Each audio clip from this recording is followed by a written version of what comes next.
podcast. Happy Tuesday to everyone. We are brought to you by ONORA Whiskey, ONORAWhiskey.com. It is that premium American whiskey. It is ONORAWhiskey.com. And let me tell you something. If you're going to drink, by all means, make sure you do it responsibly. Now, do it responsibly. Let's go.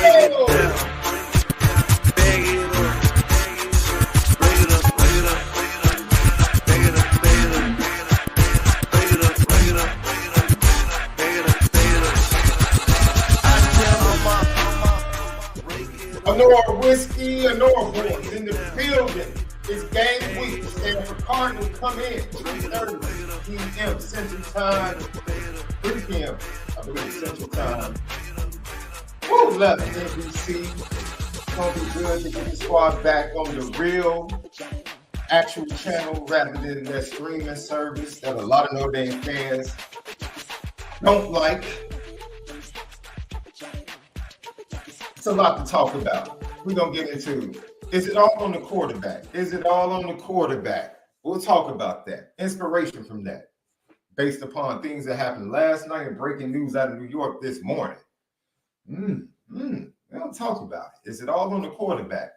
Marcus Freeman.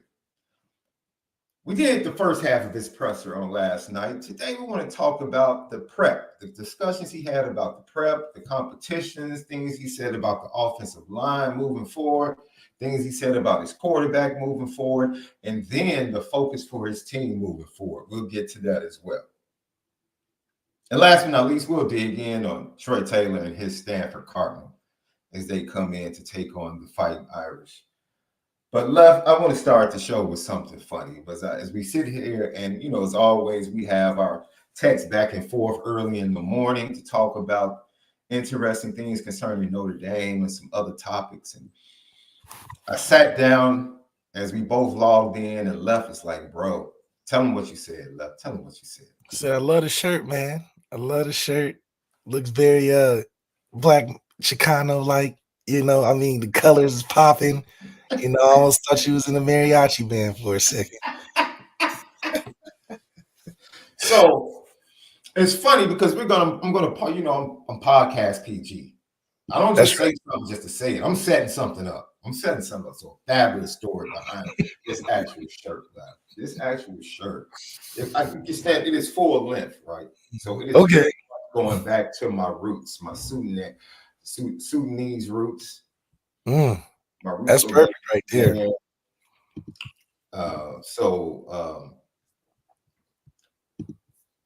That's what I'm paying homage to, and that's what I was thinking about when I purchased it. But the reason that I'm dressed this way, and I laugh, is because I have been tag team. Everyone knows what, I've gone through the life change and stepping into greater responsibility from a ministry standpoint. That's right. Due to my dad not being here and trying to not fill his shoes, but trying to just finish things that he already started, trying to fulfill things that have been started for 38 years. And so in doing that, I was very much comfortable. Now, I'm having meetings with, city officials, aldermen, things of that nature, finding out what's going on, developments in the community, and connecting. I was just me, Left. So I was going out to these meetings in like khakis, polos, fresh. So I'm still fresh, but I'm doing it my way. That's right. And my wife and my mom were tag teaming me for months. Like, dude, what are you doing? Like, why are you going to this meeting looking like that? That's what you're wearing? You're like, wait a minute. I'm like, yo, I'm preppy fresh. There's a horse on this bad fella. Like, what you talking about? They're like, dude, the way you present yourself dictates how people take you. And I said, yo, that's dumb. That's the dumbest thing to me. I said, because I'm well versed, I know what I'm talking about. And they even brought it over to like, yo, even when you speak on Sunday, you need to wear a suit more often. Like it's they trying to change you. That's all they trying. Oh, they was trying, dude. So I was pushing back. I was pushing back like crazy, right? So finally, I acquiesced just a little bit. I compromised just a little bit, and I wore suits back-to-back Sundays. And the response I got from people, it was almost like they met a new person. Like, I've never met this Shaun before. I'm like, what are you talking about? I'm the same person. Same person. So it's really not about me. It is really about the mind of the consumer, right? Which you have to take into mind when you're in the servicing business, right? That's right. So it was just really funny. So now I am, on a daily basis, I try to do my best to clean up pretty well, Left. Okay, yeah. I mean, hey, I sprinkle in my stuff. I sprinkle in my stuff every now and then. You know what I'm saying? Like one Sunday, I just came out with like some polo overalls, bro. Some nice boots, a bow tie, and instead of having a handkerchief in the front, I put the handkerchief in my back pocket. I'm a fashionista, bro. That's what I do. That's what I'm surprised you didn't do the Cam Newton, the ascot joint. Nah. See, that's Cam style. I can't do that. I stick to my own. That's right. But I say that to say this. Before we get to that, audio edibles each and every day, Spotify, Apple Podcasts, patreon.com/Lucky Lefty Network. It is the home of the Players Only podcast and the Lucky Legends podcast.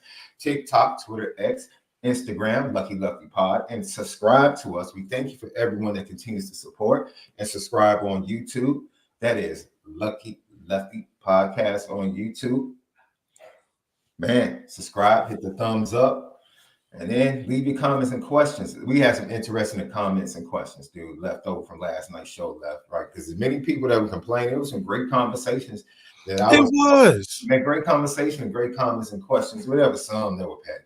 Somebody tried to comment me putting up, talking about, well, Xavier Watts is an award winner. What award has Travis Hunter won? I said, dog, that was not that wasn't even the conversation. Nice try. Because there was a lot of award winners that can't do what he can do. That won awards last year. So that was a nice try.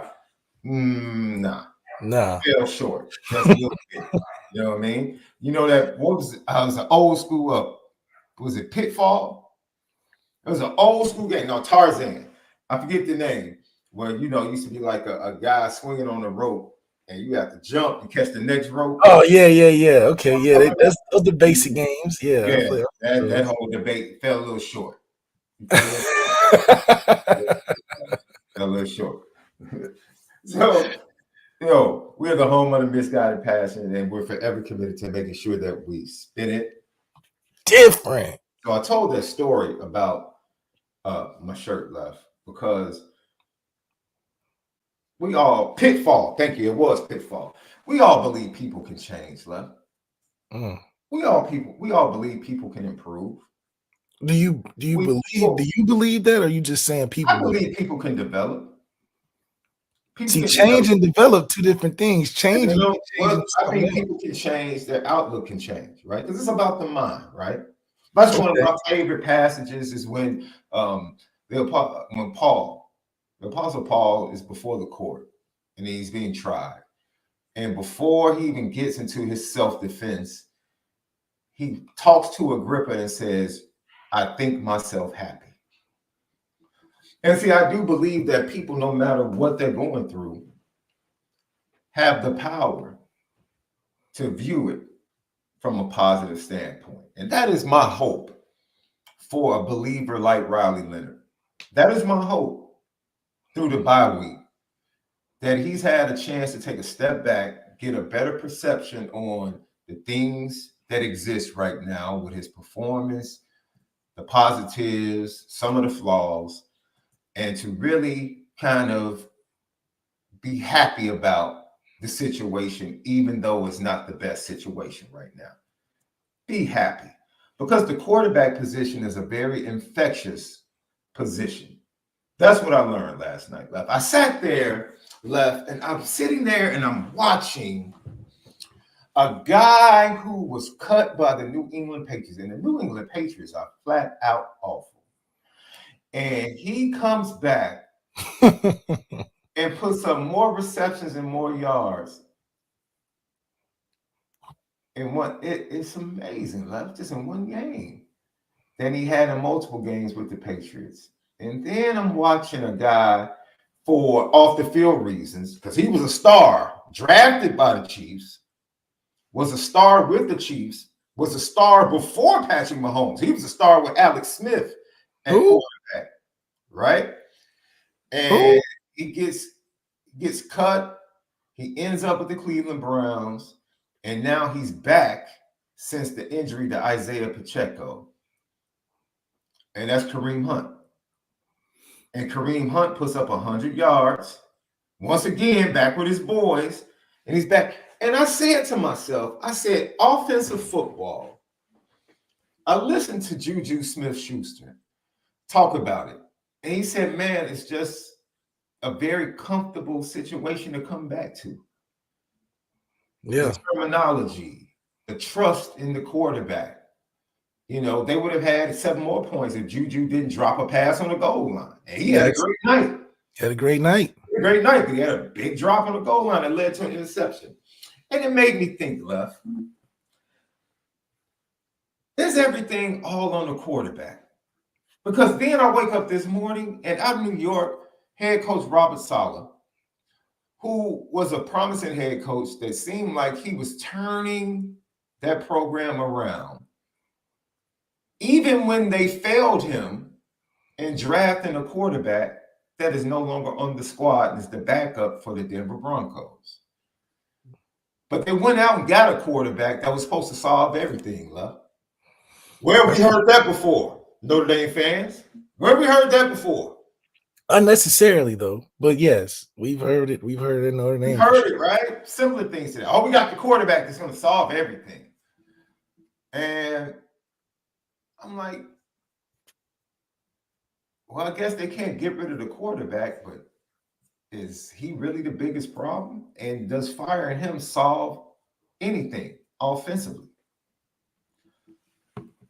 And so that's the thing, Left. How much is on the quarterback in football, right? Because what I gleaned from what I saw, and not just him, what I gleaned from what I saw with organizations and good, bad, or indifferent, organizations get a sense from the quarterback they have that, you know what, we have a guy we can win with every time we step on the field.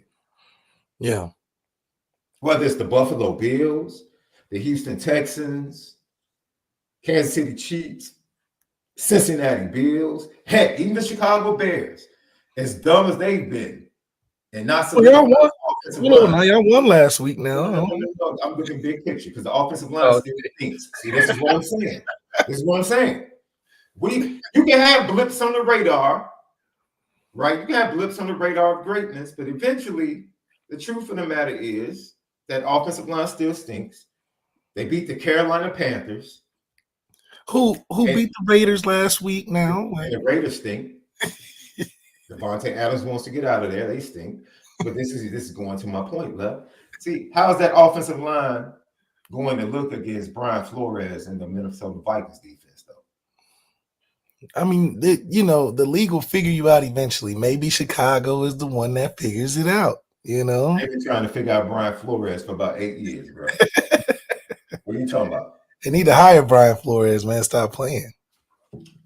I don't think they will hire another after Flus leaves. I don't think they will hire another defensive head coach, but I wouldn't be mad at Brian Flores being in Chicago. But no, Left. When it comes to Notre Dame, are the issues bigger than the quarterback? Because everyone wants to focus on the quarterback. We know the obvious, right? We're not talking offensive line. We're going to get to that. But if, let's just say, Riley Leonard will play marginally better coming off the bye week for the rest of the season, what does that mean for him, and what does it mean for the team?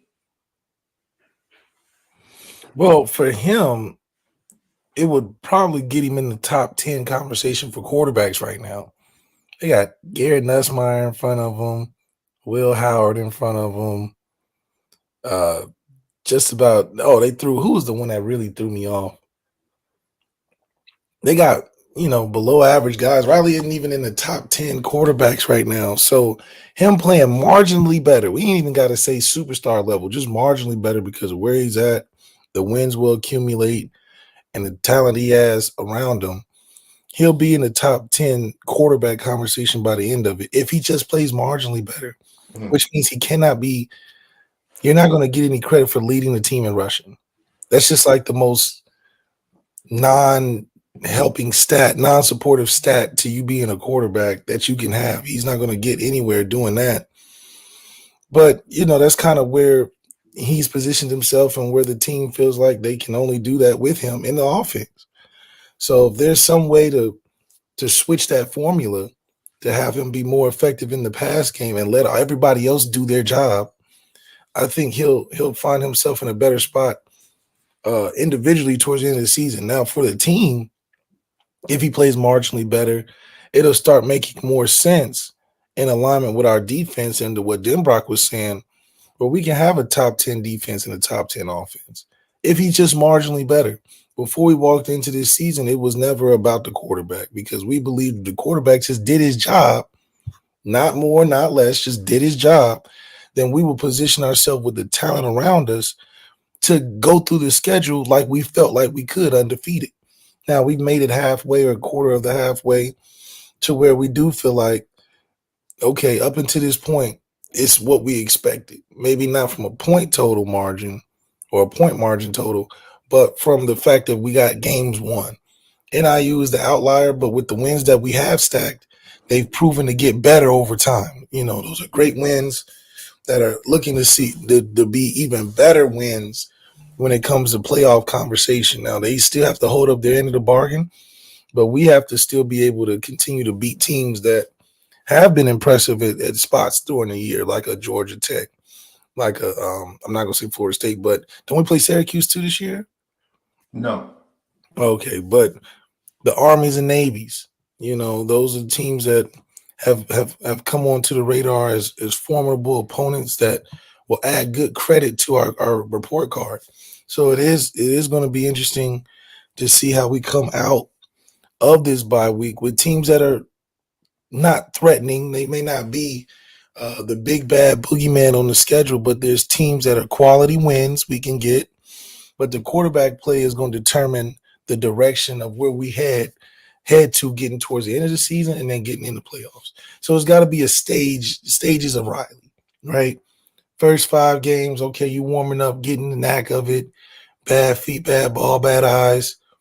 After the bye week, okay, takes the next step, being a bigger distributor of the football. In playoff time, okay, he's got to go win some games. So if we can get that development going, it'll save a lot of what we felt like we didn't have those first 5 and finish strong with the last 5, hopefully ending us in somewhere close to the championship.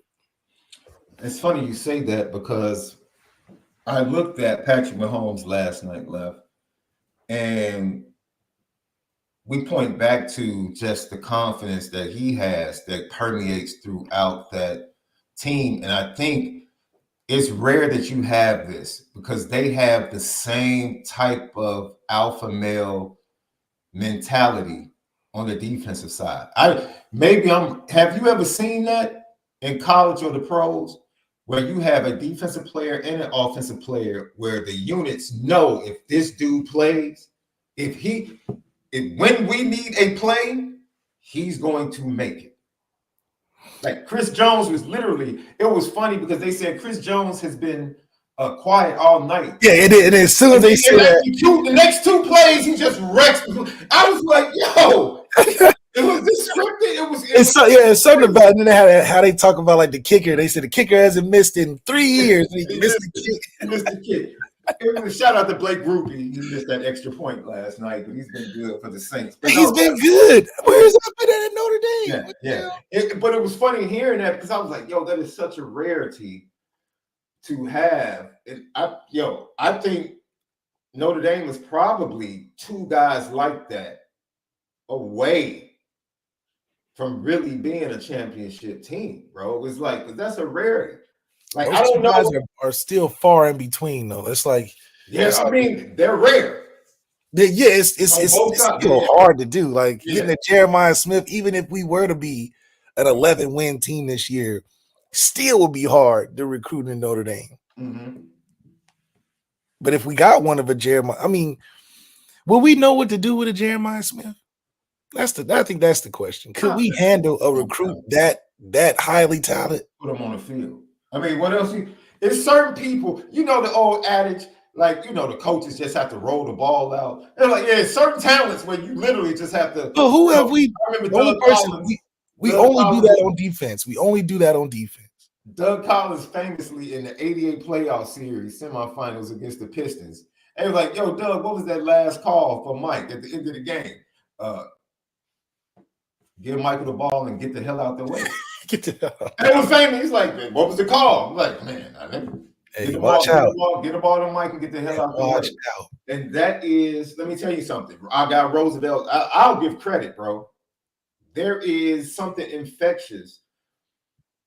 Miami has their flaws, but they got a dude that makes everybody believe we're going to win this game. If it's close, we're going to go win this game.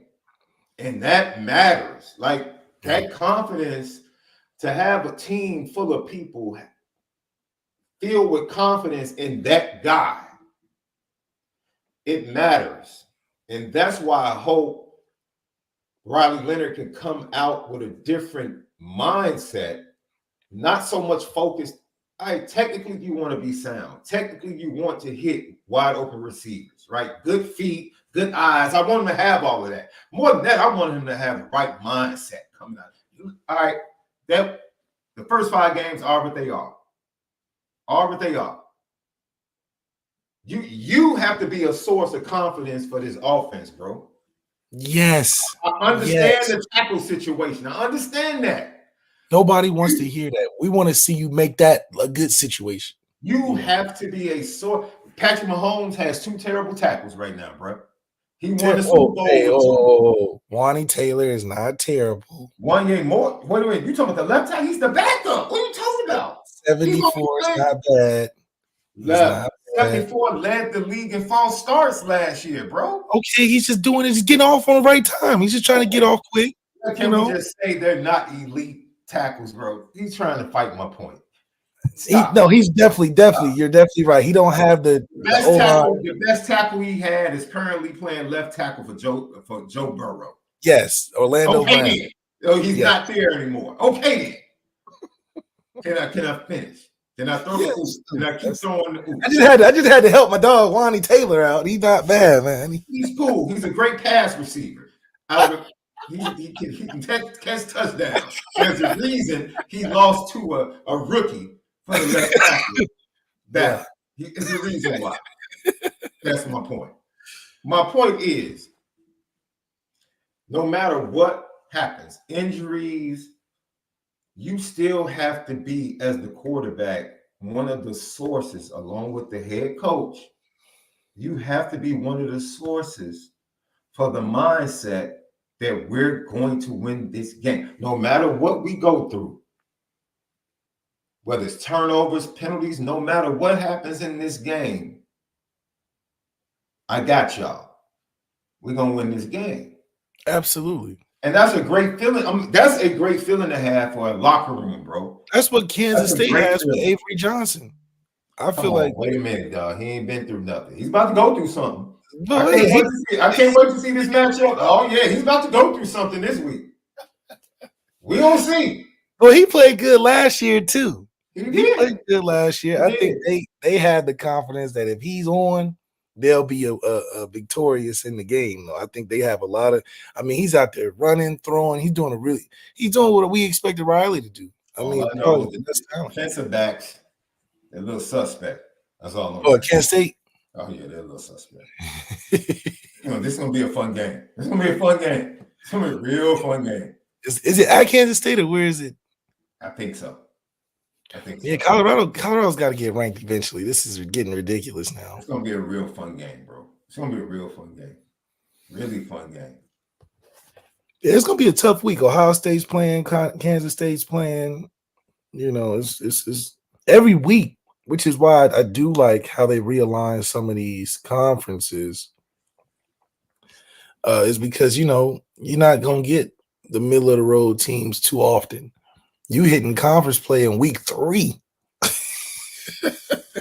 So the coaching, I think what will help us is that I still believe we have some of the best coaching in college football.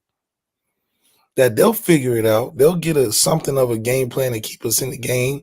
I do think that because of that, it's going to help us later in the season, late October, early November. But the players got to make plays as well, and I think we're expecting Riley to do that. But not be dependent on Riley to run the football. I just hope that changes that mindset. No, you have to. No, that's not changing. Changes. No, that's not changing. We're gonna get to that. Marcus Freeman talked about it. We talked about it yesterday. They're not getting away from running the ball. He has to run the ball, bro. He has to run the ball. It's just counterproductive. It's just super. It's counterproductive. So I do think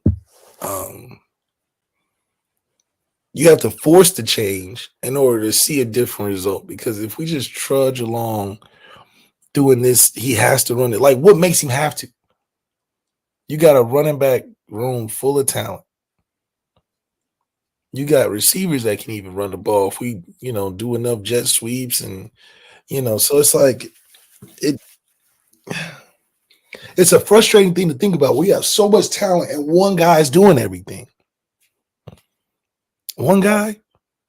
I mean, hell, even our guy down there in at Bama, he went from being a pure running back in a lot of sense to his passing has been amazing the last few weeks, where he's won games with his arm. Maybe that's what we got to do. We just want to see Riley win games with his arm. If he can do that, I feel really confident going into that second season in the playoffs. If he can't win games with his arm, I mean, we're seeing every week guys throw for 400, 5 touchdowns, 300, 3 touchdowns, 4 touchdowns, crazy stats at small schools, middle schools, bigger schools. So it's no excuse that it's like defenses are getting more stingy. Yeah, they are theoretically. It's getting tougher to it's getting more competitive on both sides of the ball. But still, you can find ways to get the amount of yards passing that we need to be sufficient enough to get to that second season, which is the playoffs. Once again, Lucky Podcast, Malik, Zaire, Shaun Davis, brought to you by ONORA Whiskey. And we're talking about Notre Dame's offense and the confidence. Coleman Smith said something in the chat and talked about this. I think you could look at people that play with confidence, and I think they all have different personalities, right? Yeah. I don't think the personality dictates one's confidence. I think the quarterback position requires that you be the source of confidence for the offense and sometimes the team. Like, as much as he is critiqued by my co-host and my boy, my brother, Josh Allen is the source of the confidence for Buffalo, regardless of how he plays. They believe from the top down. Ownership, GM, coach, players. It might be the wrong person to believe in, but they believe. Yeah, I mean, come on, how disappointed do they have to be every year? Despite having elite wide receivers, the Bengals, even where they are now in that division, believe still because they have Joe Burrow. They believe. Now, let's take the Minnesota Vikings. Their belief comes from they have 2 elite play callers on both sides of the ball, O'Connell and Flores. They have coaches. O'Connell was good last year now, yeah. And he's fired with Sam Darnold. Yeah. So they believe. And it can come from different places, man, but it is so beneficial when you can have that source or that well present at the quarterback position. Right? So as much as we want to talk about, accuracy and all of the physical traits. You know, Coleman also mentioned he doesn't have the physical traits. You don't need, I mean, dude, Georgia believed in Stetson Bennett. Believed in Jake Fromm. They believed in Jake Fromm. It's not about physical gifts. Can you galvanize your teammates? Can you get, regardless of your physical gifts, can you galvanize your teammates? Can they pull from you confidence when they don't feel like, or when things aren't going well? Can they pull from you? That is the only thing that I worry about with Riley Leonard. That is my concern, man. That is my concern. Marcus Freeman talked about it after the Northern Illinois game. They had to talk to him about his confidence. I need him to be mentally locked in. Stop. Hey, yo, if you miss a throw, move on. Make the next play. That is the gift. It's not about the physical. I think Cam played one of his worst halves he's played all year against Cal. Cam Ward didn't play well, right? He had a history with Cal. Cal had a history. They knew his game from his time at Washington State. They had been successful against Cam Ward while he was at Washington State. So he had a lot of mental hurdles to get over, right? Yeah.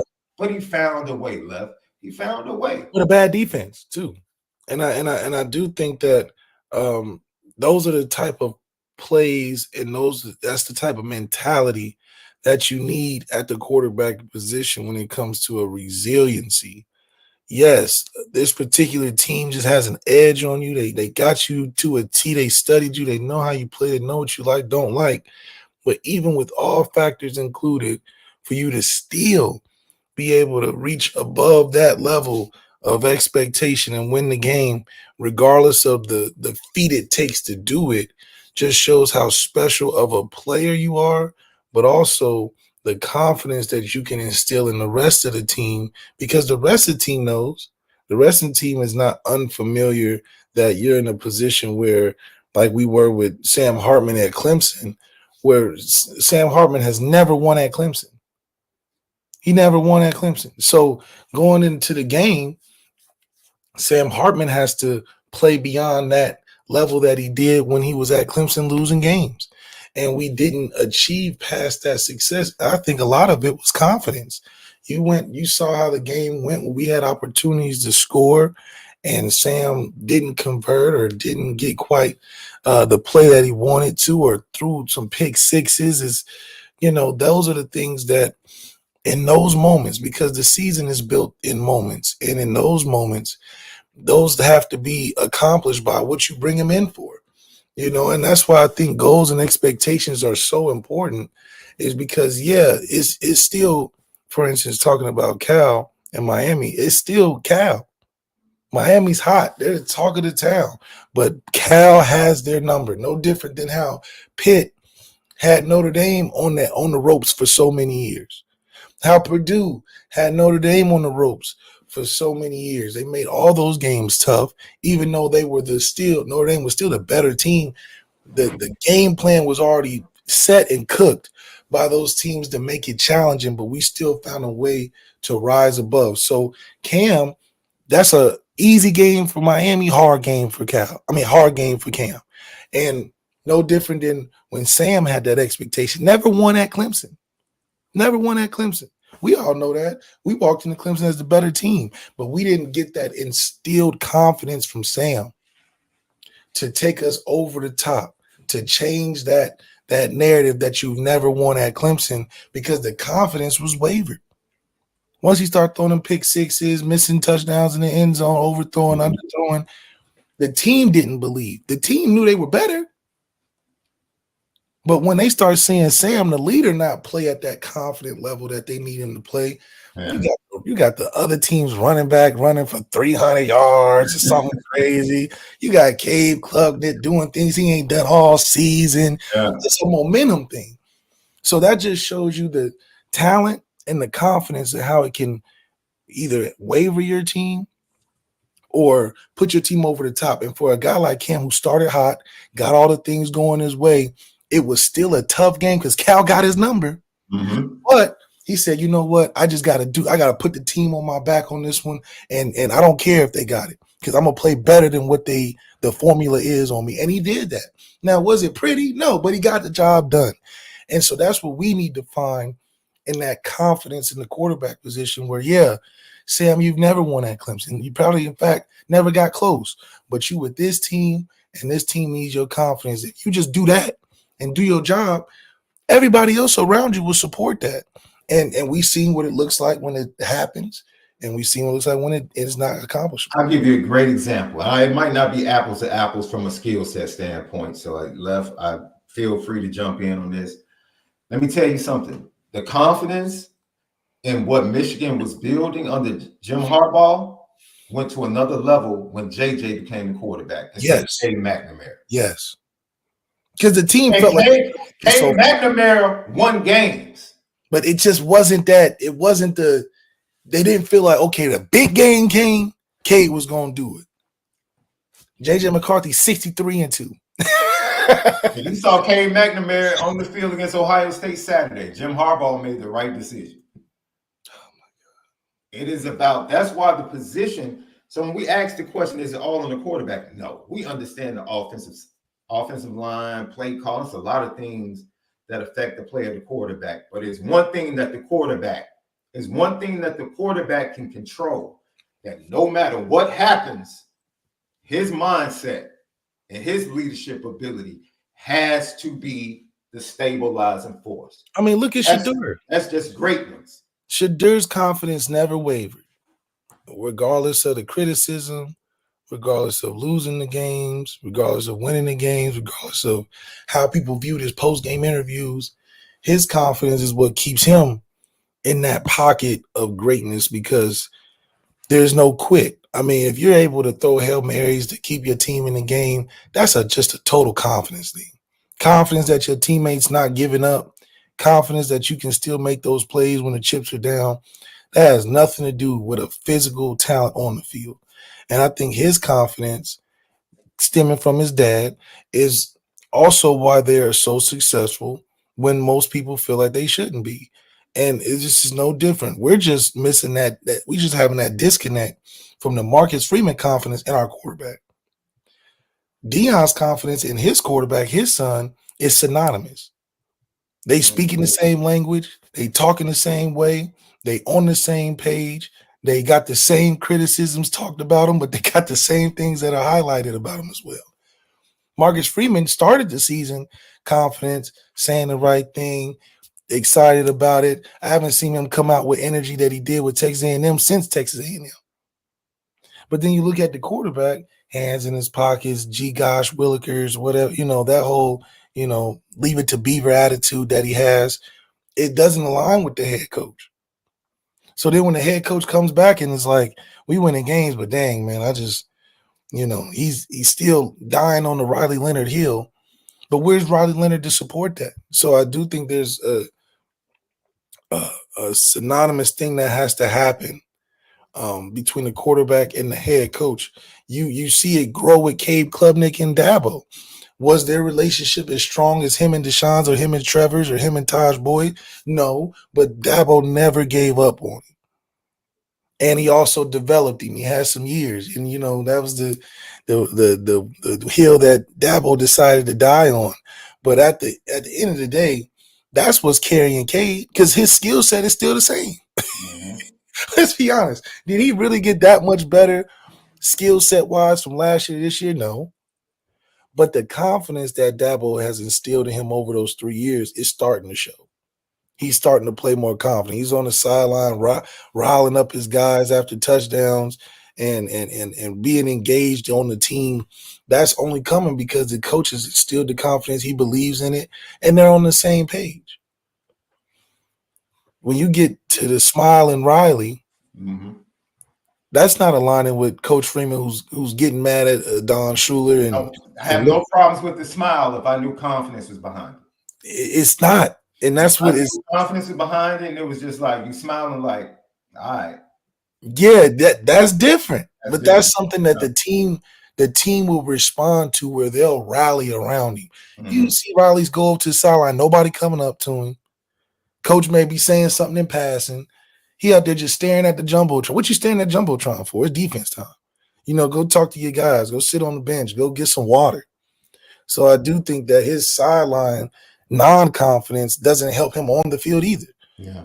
And this is all stuff that is fixable. We're not talking about anything schematically. We're not talking about anything from a technique standpoint, because it is, I don't think you can change that in a day, you know what I mean, or in a weekend. But for him to be able to just feel that. I mean, sometimes you gotta fake it. Yeah. There were times where I had to fake it and be overly excited about things sometimes, because I needed something to roll, and when I didn't have something to roll, it just was totally worse when I wasn't able to complete the football. But when I got my one little 5-yard out or my one little slant, I'm hyped. I'm trying to spark that confidence from my teammates and myself to continue to play consistently. So those are the things that you need to do in order to be successful. And I think we got that.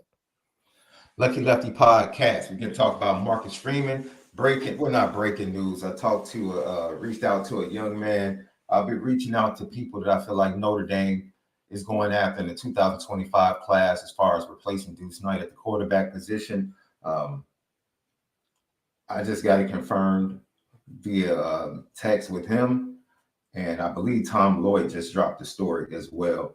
4-star quarterback and SMU commit is going to be visiting on Saturday. So I'll play his film coming up at the end of the show when we talk about Stanford. We talked about that. I sent you his film earlier. I had a premonition. There was 3 guys. There were really 3 kids that I felt like they were going after. They were really hush hush about who they went. I know the staff went specifically to see a young man play this weekend, and I think because he's going to be visiting on a Saturday, I do believe it was probably Ty. Well, I wasn't going to say his name, but we'll talk about him coming up after we get to Marcus Freeman. But those are our thoughts on the quarterback position. I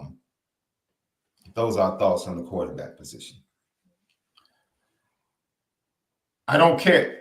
To sum it up, Left, I just need him to be confident. Whatever happens, just play. And it can only start from him, though. It can't come from nobody. It's a mindset. Mindset. You gotta, man. If you gotta watch, life is going to teach all the time, Left, to people. Life is going to happen. Life is going to life. Yes, life is going to life. You have to make up in your mind. Get pissed off. I feel like maybe he should get pissed off. To overcome and be successful, man. Maybe Riley should try getting pissed off. If he throw it back, like, what I'm saying, try to cause an emotion that's different than what you're showing. And I just, maybe you got to be like Baker and watch some Mike Tyson highlights before the game. Mm-hmm. Or because I don't think at this point there's nothing a teammate can tell him. Yeah, I just don't think nothing his team is going to get to him other than give them the football that they can tell him to be a better player. And I've been there where you like, damn, man, I can't even throw a rock in the pond. Yeah. It's times where you're going to be frustrated with your technique, frustrated how things aren't clicking right away, but you can't give up and you can't be down on yourself either. And I think that's something that he wasn't used to. You're talking about a guy that was getting his draw sniffed at Duke for doing anything. Now it's like he almost feels alienated, isolated, because these even the wins are weighted on him. That's just how Notre Dame is. Even your wins ain't winning, doing well enough. You know what I'm saying? You got to win with style, win with some swag, or it's always going to be, because obviously it's always going to be somebody that doesn't like how you play. But Notre Dame is a special place, and I do think that, we got the grotto to give you some confidence. We got touchdown Jesus. We got all the motivating factors you need. So that's something that we got to figure out. I know who dude has confidence though. That number 8. I know he got some confidence. He's just ready to just chomp at the bit, mess up or not. Hey, let me tell you something.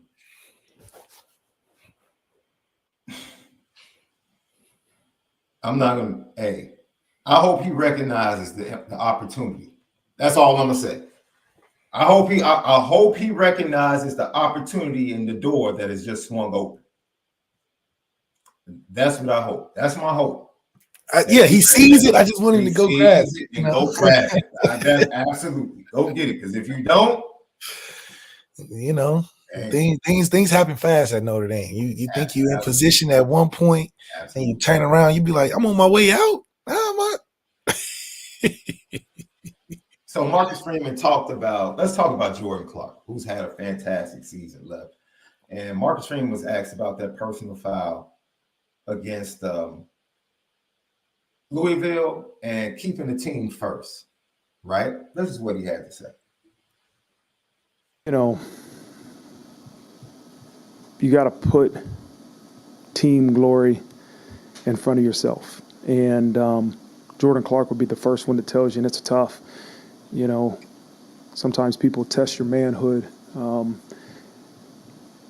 but you still have to be able to put team before me. And I know we've had long conversations. He regrets the penalty. He regrets his response.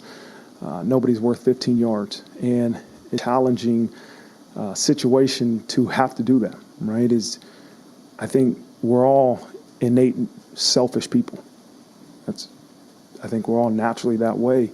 But in that moment, and there's moments in every game that you have to put your team before yourself. And you have to let things go. And that was my message to the entire team and to Jordan. Like, as you move forward in life, there's going to be times, this is bigger than the game of football, you're going to have to let some things go because of what can happen in that situation, right? It's not going to be the outcome that you want.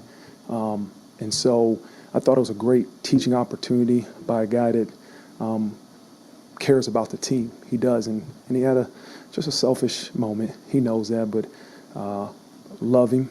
And he owned it, as I said, like Adon did the week before.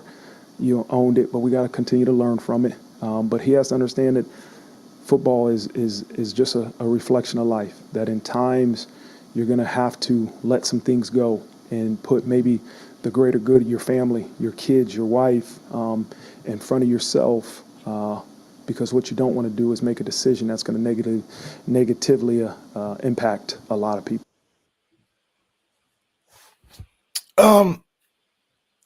What do you think? Do you believe in forgive and forget, or forgive and move on, or I think traditionally I don't like the phrase forgive and forget, because true forgiveness, you don't have to mention that you won't forget. I think the natural inclination is, in the process of forgiveness, you want to be as pure as you can be. So you don't have to you muddy the waters when you say, I forgive you, but I don't forget. But right? I don't think most people forget either. Your love should come forth and compel them to repent. To be different. Yeah. Your love that you're exhibiting as the person that has been injured should bring them to a place to want to repent. Right. Okay. And when you mention stuff like that, I think it muddies the water. So in purity, I don't like that particular phrase. Do I understand that you have an alert now to certain things connected to that person or that similar situation down the line? Yeah, I understand that as an operation of just being a person, but it's something I wouldn't say that. That's something I don't try to practice that. I used to, but I've grown to the point to understand, you know what? I want to be as pure as I can be if I'm truly forgiving somebody. See, now in fairness, I agree with that. I'm not a big forgive person either. I think you find ways to cope with things and find ways to get righted in wrong situations. But I still question this whole spit on me thing. Like, because it's 2024, there's cameras everywhere, the internet's undefeated, and I'm sure we would have caught a clip of that happening.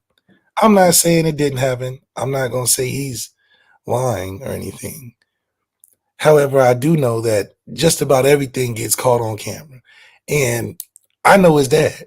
His dad's a very media personality, Neapolitan suit wearing type of person. I actually like his fat. You like them? I like the fact it's him. He plays into him. I respect anybody that plays into him. I would never. Hold on, but you swear Shannon Sharp wears shirts too tight. He does. That's about fit. That's not about the suits that he picks. He just needs to get an extra inch and a half. That's it. I never said his suits were whack. I've never said that. They just still a little too tight. I think Kanye wears some incredible stuff. Not the stuff lately. The stuff lately is kind of crazy. That's all I'm saying is Kanye plays into him though. So Kanye can pull it off. Yeah, he can pull it off because that's Ryan Clark can pull it off, bro. He just pulls it off. Yeah. I do like the little RC thing he wears on the lapel though. That's dope. That was cool. That little logo thing. Okay, that's dope. Yeah, it's got to look like a little Katniss Everdeen Games pin. I need to find out where he got it made so I can get my own logo made. That'd be nice. I think that's a nice little addition. But still, I think that in a game situation, something like that happens. I feel like there's ways to still get your get back. I do also think though that sometimes you get your ass whooped and you get frustrated, and things happen within the game. And I do think this is minimal. There's a personal foul. You don't want those, but hell, we done seen Alabama get a bunch of personal fouls lately. Is that a discipline thing? Is that a player thing? I think it's just what happens within the sport. But I think Jordan Clark uses that as his edge because he's been playing well. Now if he was playing bad and did that, I think it'd be a different conversation. So I do think guys find things to motivate themselves within the game and find that edge because you need it. I mean, hell, he's not the biggest player on the field. So, when you're going against 6'5", 260 players on the offensive side, you might have to get a little grimier because you have to find ways to win. And finding ways to win isn't always a clean way. I mean, hell, I learned this from some guys that's from Chicago. They said, "What do we do when we play a better team? We got to circumnavigate, find a couple of things to get them pissed off. Find different ways to win the game. We're just not gonna go out, but from having the lesser talent, we're gonna have to find ways to really put a stop to things." So that's what I'm learning on my 11U teams. We playing some big boys, so we're gonna have to do a little bit extra holding and a little extra elbowing, whatever. You can't just let the other team be the bigger team. So I do think that in football it's a little different. I don't like the forgiveness thing. Now in life, I think moving on hurts more because it would always eat you in the back of your mind because you're thinking like, what if they go home and start telling their friends? Yeah, I got this off. He didn't do nothing. Now you don't know what's gonna happen. People can hit you from the grocery store or go hit you in public or you never know. So I think there's a precedent that is set when you let too many things go. Coming out of this big win over Louisville, how do you continue the momentum, Coach Freeman? How do you keep this team on the roll? This is what he had to say. We, as an entire program, what we can't do is hurt Notre Dame. We have to eliminate some of the unforced errors. We have to eliminate penalties. We have to make sure our ball security, there's no excuse, the weather, anything. You have to make sure we hand the ball to the official so that there's no, without certainty that we have the ball in our possession. And those are things we want to clean up. We got to continue to defensively, we got to tackle. We got to continue to tackle better, right? That's something we're always going to try to do. We got to be crisp in our run fits, and that's ways you can attack that in practice. And, just overall the execution. Like that's important, is that great teams don't beat themselves, and we got to make sure that we're not doing that either.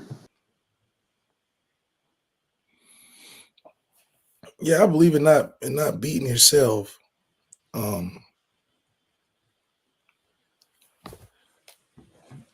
I think that also comes from, there's teams that are highly penalized but win a lot of games.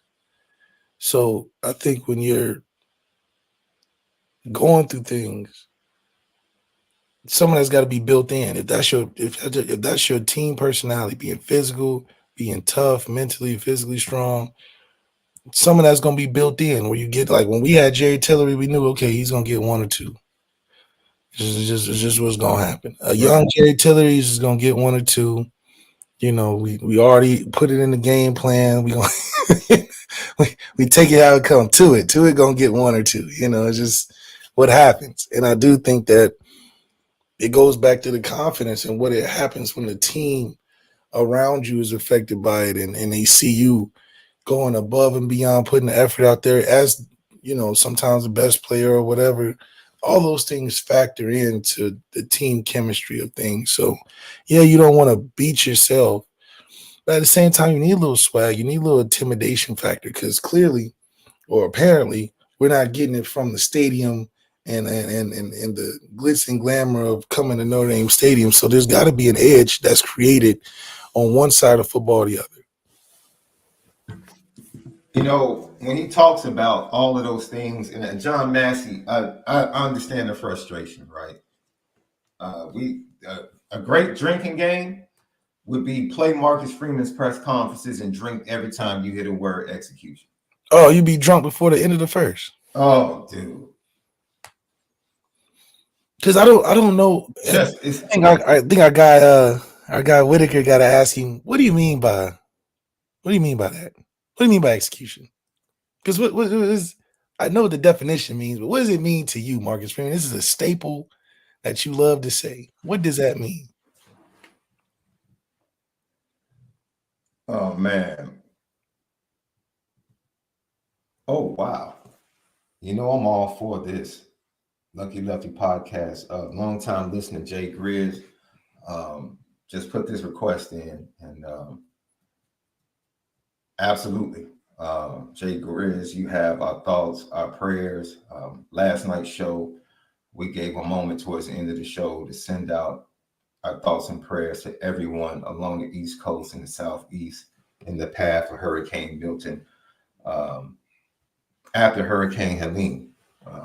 Tough times. You definitely have our thoughts and prayers, and we speak that the hand of God, even in the midst of the storm, will cause it not to be as destructive, but even more than that, that lives will be saved and people will have the opportunity to rebuild. We speak strength to that area. And not only that, we speak to the hearts of the politicians, that they will be on one accord and have the well-being of the people of that region at the forefront of their thoughts and how they move forward. And we speak that it is so. Yeah, it's been crazy, man. The weather machine's acting up, I don't know if they showed a picture from space. The astronauts that are coming back in early 25, they took a picture as they flew over the hurricane and put it on social media. And it was, the size of that thing. It's real crazy, huh? As it went over Mexico, it was downgraded from a category 5 to a category 4. I thought it went up to a category 6 at one point. It did. But now they're forecasting that, by the time it reaches the coast of Florida, right around the Tampa area, Fort Myers area, it has a chance to be a 4 and maybe even downgrading to a 3 by the time it hits land, which is, if you can say, good news in the midst of this tragedy, man. All this stuff is weird, man. Election year, all election year things go crazy. You just wonder, like, what's really good. You got Diddy going on. You got the hurricanes. You got, hey, man, just about everything. It's like a real, like what's going on? You got Notre Dame losing the NIU. I mean, that's top 5 story of 2024 right there. I wish we could just throw that memory into the hurricane and just let it be carried away. To be honest, just take this game. Just take my memory of that game and just take it with you. Oh, it in the hurricane, man. It's crazy, man. And then you got some good stories. Bronny and his son, that might be the sports story of the year. Let's just, we never know. Jordan never did that. So, hey, we're just adding to the GOAT resume. That's all. Let's get right here, Left. Marcus Freeman, he's talked about Anthony Knapp. The offensive line is definitely an issue at certain positions. We know it's injuries, starting with Charles Jagasaw in fall camp, and the freshman on the left side. They've had highs and lows. It's been a tough game and a half. Pendleton got hurt at the end of the Louisville game. He'll be back and ready to go for this game. But Marcus Freeman gave an update on the battles, what happened during the bye week, and his confidence in his young left tackle. Yeah, Knapp is, I feel like he's just gotten better. And it's common sense. You're going to get better over time. You get better through experience. And what he's done is constantly improve from week 1 to week 5. And, there's a lot of confidence we have in Anthony Knapp. But he is continuously improving as a offensive lineman. Tosh Baker's been great. A guy that, with a shoulder injury, probably at some point, could have said, look, I need to get my shoulder fixed. I'm going to hang it up this year. But, he put his team first, and he has given us everything he's got in his body, and he's ready to go if we need him to go in there and play for us. I love Tosh. He's a team glory guy. He puts the team before himself, and man, he's a special individual as a senior to have on your team. Gerby Lambert is continuously improving. He got here in the summer. He has a lot of talent. There's always a lot to learn as a freshman, but he is progressing. He's very smart, very athletic, and is going to be a great football player for this team when his time presents itself.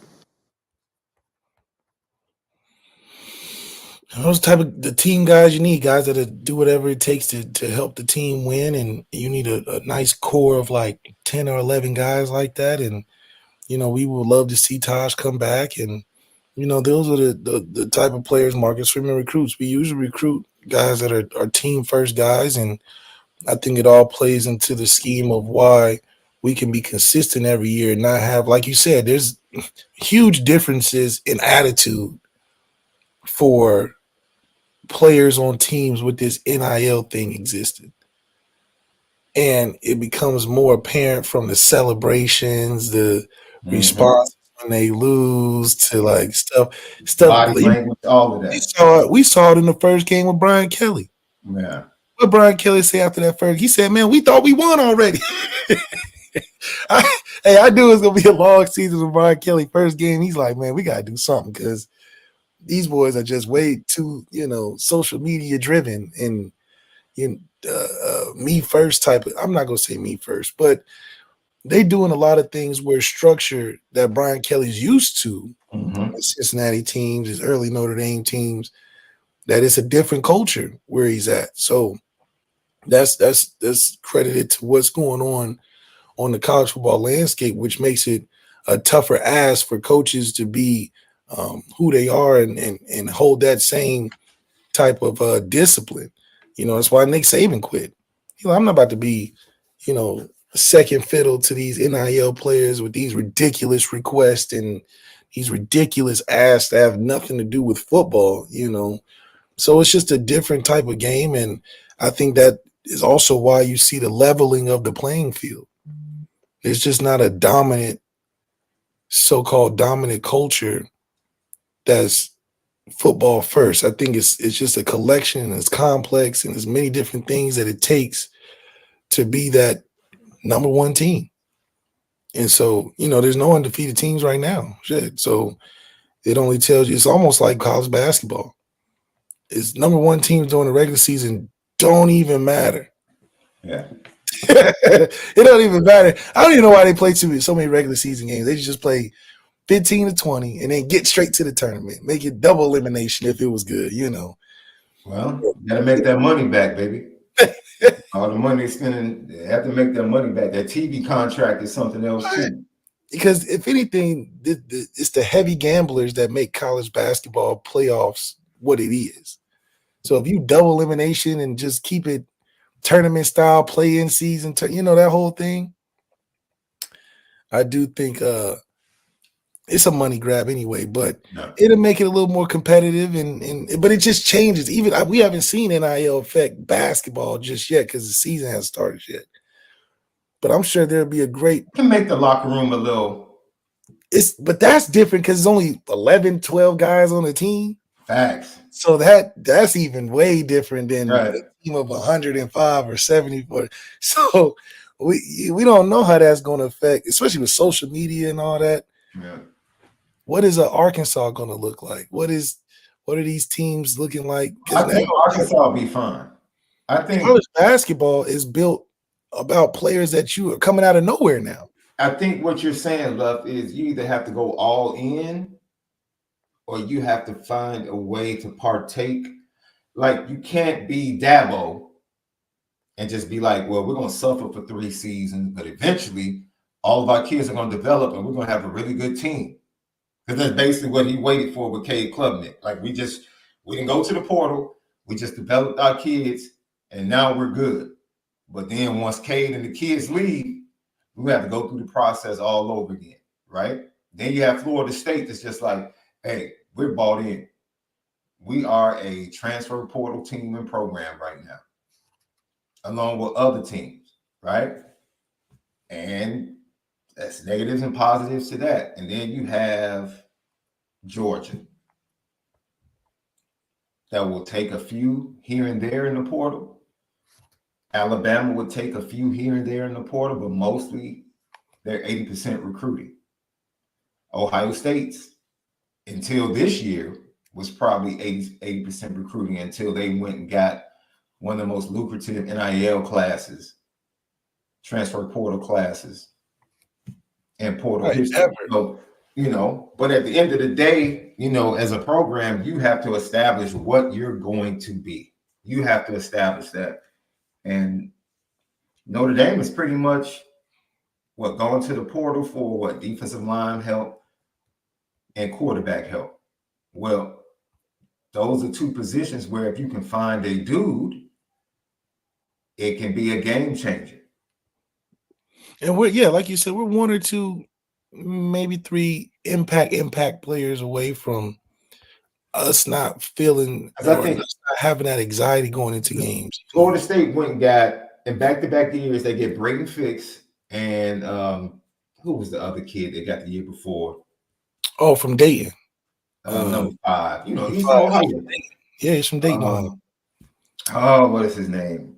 I should be ashamed of myself. No, man. Fisk, and then his name is like right after, like. But anyway, I'm sure it'll pop up in the chat. But anyway, they got dudes.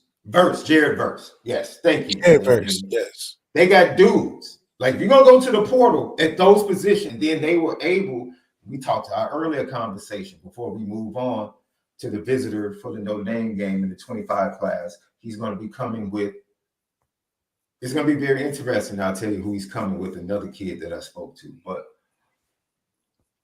Jared Verse, Braden Fisk, you get 2 dudes on the D line, and then you turn around and you have a leader. You want to talk about confidence? Forget skill set.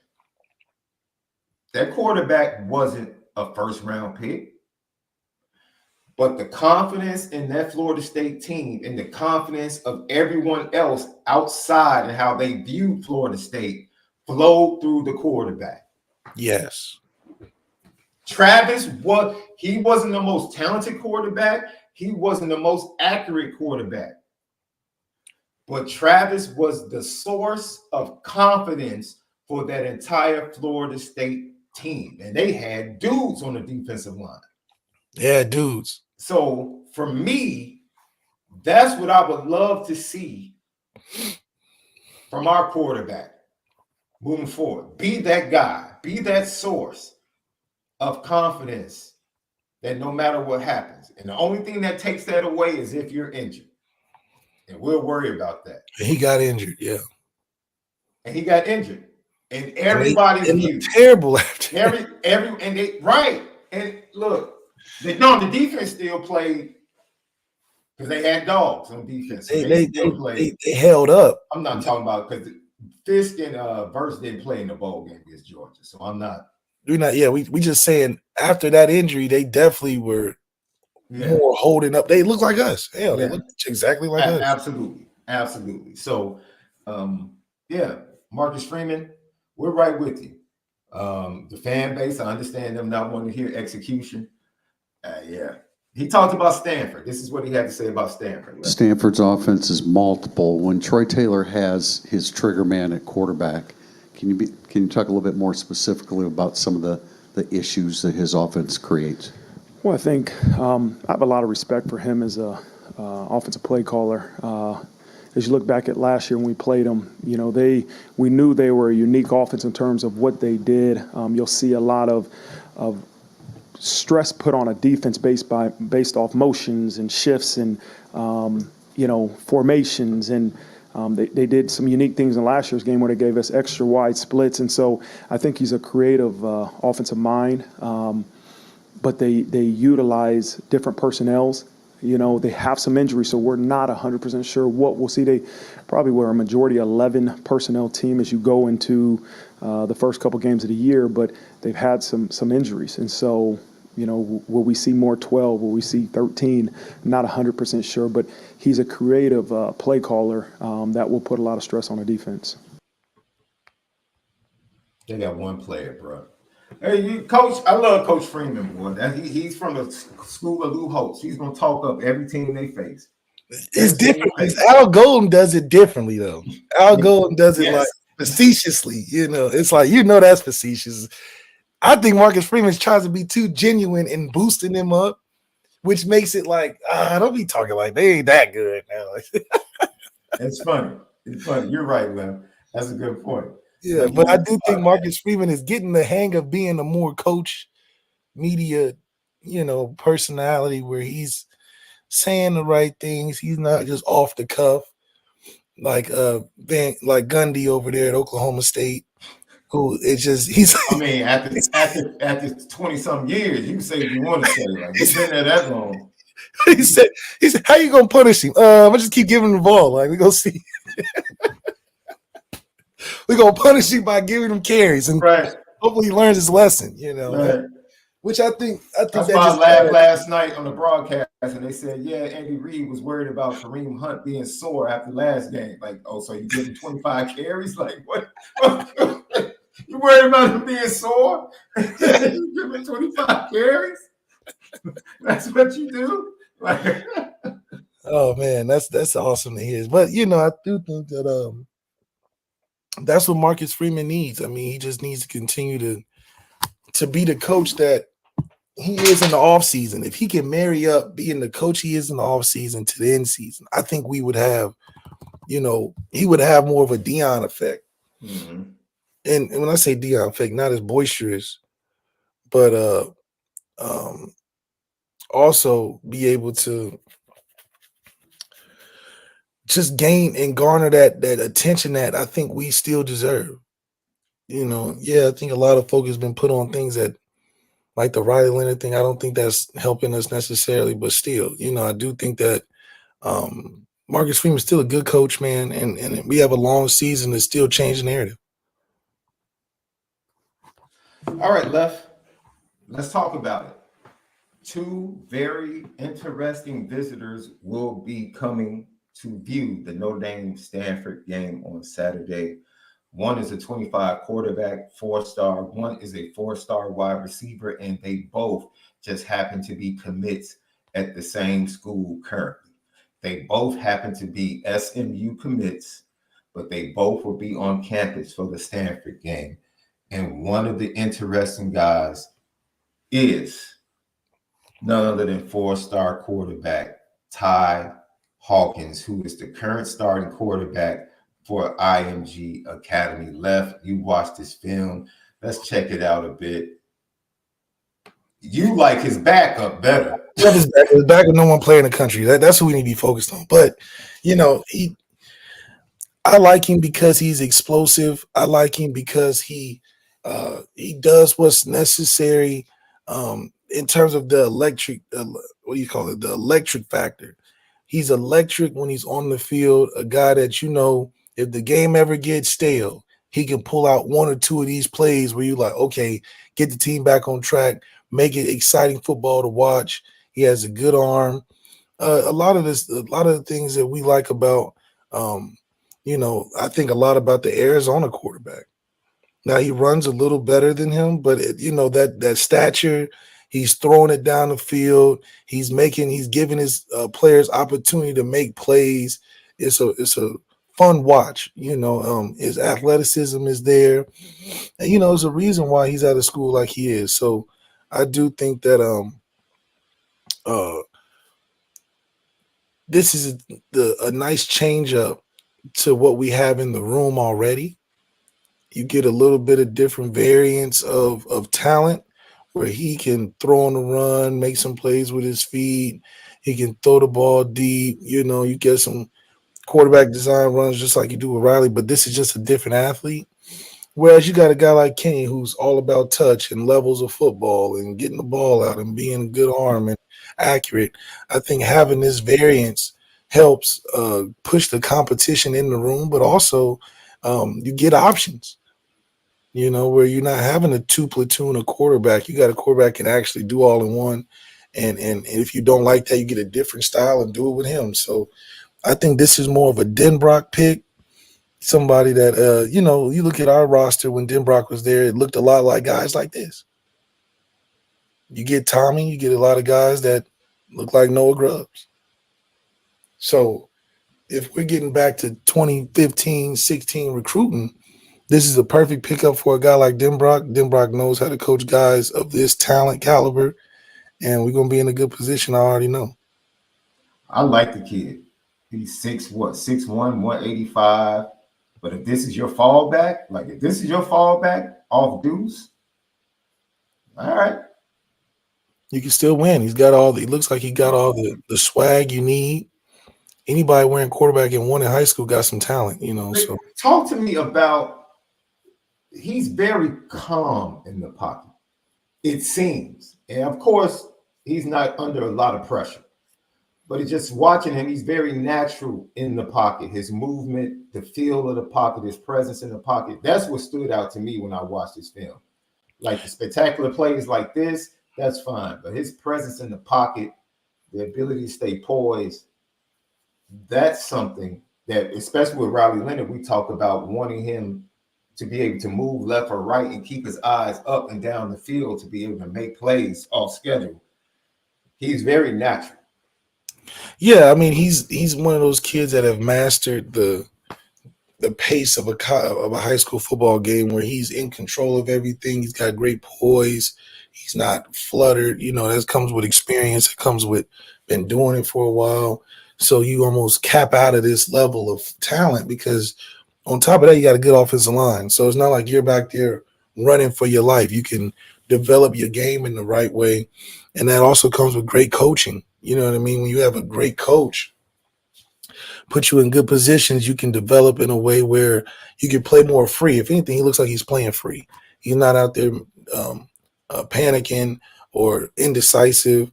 He's just kind of free flowing, you know, using his athletic ability to, like you said, make plays outside the pocket with his eyes up. Yeah. I mean, hell, that's been one of the bigger issues that we've had is that, you know, Riley has gotten so shocked I think just reading all the press clippings that he's just more afraid to look up and make those plays downfield because he doesn't want the response of if he misses it, they play the Twitter highlight 5 million times on Twitter. They call him trash, which is where football has gotten to where it wasn't like that before. Yeah. You know, it wasn't, you know, you make an embarrassing play, it stays on huddle. Now, it might be trending on Twitter. You know what I mean? People might look at that one clip and look at your whole game and say, oh, he's not ready. So I think that mental aspect, you know, I'm sure Riley at the end of the season will come out talking about mental health and, oh, it was so, you know, mentally taxing. You know how they do. So You're so bogus, bro. You are. What? Yeah, petty. You That's not petty. It's hurricane season, but it's petty Malik season, boy. No, I'm just saying. Okay, Dak did it when Dak was playing bad. What Dak do? Went straight to mental health. Oh, my mental health, and I'm going through it, and I need a day off of work, and all this. Kyrie did it. Kyrie was playing bad. Where was it, in Cleveland?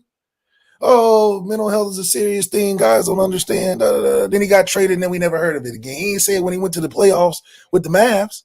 I didn't hear one mental health thing with the Mavs. He started talking about all type of other political issues. So what I'm saying is that, yeah, I think when you're in a great spot, you get a chance to. I mean, I'm sorry. When you're facing things that are outside the field these days that we didn't face before, it's hard. I mean, I don't necessarily know how it feels to make a bad play on in the game, and then you're reading about it for weeks. I mean, even Marcus Freeman. How long did we talk about Thomas Hammock teaching Marcus Freeman something? He's quiet. We haven't heard from Thomas Hammock in about 3 weeks, bro. You remember he sold his soul. He's hiding. Thomas Hammock done sold his soul week 2. Oh man, he sold his soul. I told you that on the phone this weekend. I said that cat Thomas Hammock made a deal with the devil. He can't get nobody to pick up the phone. Put me on Good Morning America. Put me on with Jason Whitlock. If you do that, I promise you, I won't ask for anything else. I won't ask for nothing else. The way his team has played after that. Yeah, he definitely sold his soul. I can lose all the games after 15 minutes of fame. 15 minutes of fame. Sold his soul. So I'm glad we didn't take those steps. But that's real. That's what social media can do. I mean, they clearly won the Super Bowl in week 2, and they don't care nothing about the rest of their season, which is fine. That happened to Marshall, and they ended up being the bottom of their conference. So, I think that it goes to the emotions of the game also. Fan bases have been crazier now that they got more opinions being seen on social media. But I think that's where the mental toughness really comes in. And that's where I'm a mental health advocate, by being able to withstand the stuff that they're going through now. But I think a lot of that comes from less focus on your game and more focused on your phone. So, hopefully it gets better from that. Hey, another guy that will be coming in for a visit with his fellow SMU commit would be wide receiver Jalen Cooper. And that name should be familiar because we mentioned Jalen Cooper when he jumped on Notre Dame's radar back in early September. But matter of fact, I put a story up about that. I'll put it in the chat right there. That's the story I wrote on the conversation I had with that young man. And he'll be visiting for Stanford. And let's go ahead and check his film out, because you got the quarterback and the wide receiver from SMU's 25 class coming in. Notre Dame is on some serious flip mode. Some serious Busta Rhymes flip mode. I think you talked about him a little bit before, Lef. He is a talented, high 4.4 guy, but a playmaker when you watch his film. Oh, yeah, we saw this. Yeah, we saw this guy. Okay, so yeah, I think that a lot of what we need too is playmaking ability. I think we have great receivers, but I still have yet to see a receiver where I'm like, man, just throw it to him in the screen, or just get it to him on a reverse, or just throw it to him right now, where he's going to turn whatever we give him into something. Last year, you know who that guy was? Unfortunately, was Jordan Faison. Jordan Faison in that Clemson game, you would have thought encapsulated the whole season. And that's only because we had nobody else do anything. And his few catches he made the first guy miss and made some plays. We have to add that aspect to the receiver room. And I think adding guys like this will give the I'm not going to say the motivation, but will give that competitive edge to step your game up. We need guys that are going to challenge that room to step their game up. I think the receiver room is different because with that, we have to be able to show that anybody can continue. That anybody with talent that pushes that envelope can be that number one receiver. Running back room is different because we got the talent in there. We just got to keep giving them the ball. Tight end room is solidified. Quarterback room, we need a guy that's going. That's why I like the Ty Hawkins kid, because we can push the envelope of competition and athleticism and a game. Yeah. If we don't have no rabbit, I mean, 2015, I keep talking about it a lot because we pushed the envelope. I was in there pushing Ev and Tommy. Ev was a great talent, but I knew I can do things Ev couldn't. Deshaun comes in as a bigger guy, pushing the envelope, doing some things that he saw me and Ev do. And then Brandon came in. And so, as much as we, in my opinion, we were close through the competition, we still helped each other through competitively pushing the envelope. I had a good series. Deshaun go out there, have a good series. Hell, Brandon go out there and get a couple good plays. So it was never because you just didn't want to be the one to be behind. Mm-hmm. We don't have that in the receiver room. We got a bunch of good, fun-loving, good steward, good neighbors, all state, safe in our hands kind of players, which is great. But hell, when we had Will Fuller in there, he was so talented. That's why I hope we get a Jeremiah Smith soon. He was so talented. They was just like, okay, well, nobody in the room can run like that. But if y'all can catch, because Will couldn't catch over the middle sometimes. If y'all can do that, now you get on the field. Will had the jumps. He felt like every ball over the middle he had to jump for. Oh, for sure. But those are players that you coach to their ability. Yes. What'd he do when he went to Houston? He didn't catch no digs in Houston. He was catching all post and go routes and over routes. Like, yeah, Deshaun was hitting them. Deshaun was hitting them perfectly. He said, we're not going to sit there and make you run anything else other than what you're good at. So that's when you adjust to your players, not when your players can't do something. You see what I'm saying? In that aspect, like Will was so good at running down the field. Mm-hmm. What is Riley so good at in the passing game? I think that's what we're still trying to figure out. Not how do we support him running the football, because, I really don't believe he'll make it the whole season doing that. It cannot be the end of the season, and Riley Leonard has more yards than Jeremiah Love. Because if I'm Jeremiah Love, I'm transferring. Now, I'm only saying that because it's just no way. There's no way I would walk into Marcus Freeman office and be like, what's up, man? I'm a 3-year guy. I'm the best player on offense right now. And you got the quarterback out rushing me. Hell, maybe we can put Jeremiah Love in there and throw a couple passes just so we can equal and balance it out. Balance out the scales. Like, my goodness. Man. I feel you, Left. It is something that we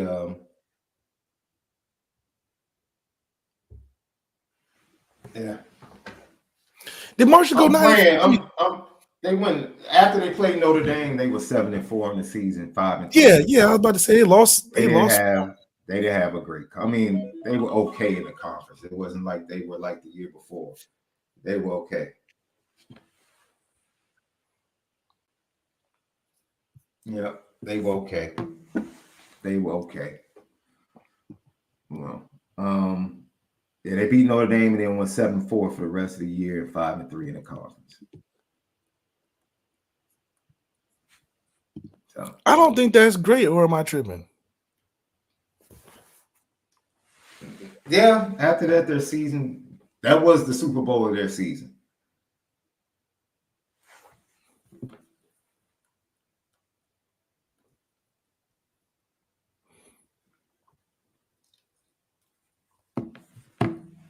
Yep. Lucky Lefty podcast. So we don't have any GTB questions or super chats to get to. That's pretty much it, man. I think Stanford is one. I feel bad for Stanford, bro, because Troy Taylor is trying to build something. I really can't. I want to see Bear Bachmeier, which is a quarterback in the 25 class that Notre Dame really liked. Honestly, they missed out on Bachmeier once they took Deuce's commitment, because they were hiring Bachmeier as well. Yeah, they was hiring Bachmeier. They were hiring Bachmeier. So he's with Troy Taylor and Stanford. He's locked in with them. But that's a kid that I think that's Troy Taylor's guy. Once he gets Bachmeier, I think that's when you'll see Stanford possibly make a move in the ACC. Their defense is a lot better than it was last year. They were ravaged by injuries last year. They were ravaged by the transfer portal and injuries early this year. As you heard the question, when Troy Taylor has his quarterback as injuries, man. So now they're in the backup. Yes, schematically, he'll do some things and come up with some plays that would challenge Notre Dame. But just from a talent standpoint, offensively, they have Iron Maynard. But, I mean, the secondary in Notre Dame is the strength of the defense. So, you know. Yeah, I think too, it's like if that's the strength of the defense, that works great for us. They don't have much, man. I'm not about to sell this game. They don't have much. Notre Dame's coming off a bye. It should be a blowout. That's before we even really dig into all these games should be blowouts, though. It's like what is that missing piece for us to turn it on? I think a little bit of that is how Marcus Freeman comes into the game. I think a little bit of that is Riley Freeman have some confidence. A little bit of that. It would be nice to have a few more turnovers on defense. I know we're playing great. I know I'm being picky, but with teams that we should be beating like crazy, we can afford a couple more turnovers. You know, a couple more big impact plays on defense. Just as hell, special team. You know, I love Wapu Nation. You know, I gotta talk about this. I love the walk-on nation. You know, we do a great job, and we've had great guys come out of there. Chris Fink, shout out to my dog, coming out of Wapu Nation, making an impact. Damn, there wasn't he a captain for a little bit. But in regards to that and special teams,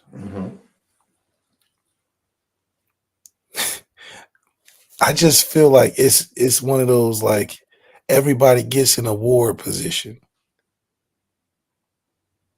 And I just feel we can be way more impactful if we just had a concerted effort to maybe put some 5 stars back there. Maybe put some of our best players on the team in those positions. And I say that because that can help set up the offense better and shorten the field for a guy like Riley Leonard. I'm thinking about offensive, how special teams can help offense. And I just know, I mean, hell, we put Brandon Joseph back there a couple games last year or the year before. And I know we got a special place in our heart for these walk-ons. But I don't think it should be a designated position for walk-ons to be punt returners. I just don't think so. Yeah, they have good efforts. They try hard. But how dangerous could Notre Dame be with a guy that they don't want to kick to? That's all I'm saying. Maybe it's more of an intimidation factor. Maybe they look on film and see a guy with a crazy 42 or 30 high 30s number catching the punt return. Maybe they just don't believe that that's going to change the game. But it would be nice if we had that third level of our game be impactful. I'll remember we used to put Greg Bryant back at punt return. And we had, and still to this day, we have big plays that are made, which I think it's just important, man. I just think it's important because you can't forget the 3 phases of football. And I don't know how to say it the right way. But, you know, we appreciate the guy from Colgate and his efforts, and he's a team guy and got good grades. And so petty, man. You're just petty, man. No, it's not petty. You're just petty, bro. Do you think we could be better? You're petty, bro. Do you think we can be better in that position? Yes. You're petty. Hey, man, it goes beyond look, bro. I just don't understand not finding somebody to return punts. Everybody else can get a true freshman. That's what I'm saying. Everybody can find a dangerous freshman to return punts or a redshirt freshman. And I just think we lose. I think we lose in that department because of our own decision. You know what I mean? Like, I don't see enough from. I think we need more from that position. How about that? We need more from that special teams unit, because I believe that having more from that unit can benefit Riley Leonard, which in turn can get us more points. We don't have to always score 70-yard drives. But I think when we got to go the length of the field for a guy like Riley that's still growing into this offense, that's where we get some 3 and outs and some short downs and some, because I don't think it's Biaggi's necessarily picked to put the guys back there. I think that's a head coaching decision. But then, I'm not in there. I don't know, but I think we can do more with that unit. And that's not petty, but I just see everybody else follow a certain formula. They follow that, put the true freshman or the best player or the fastest guy, I don't know.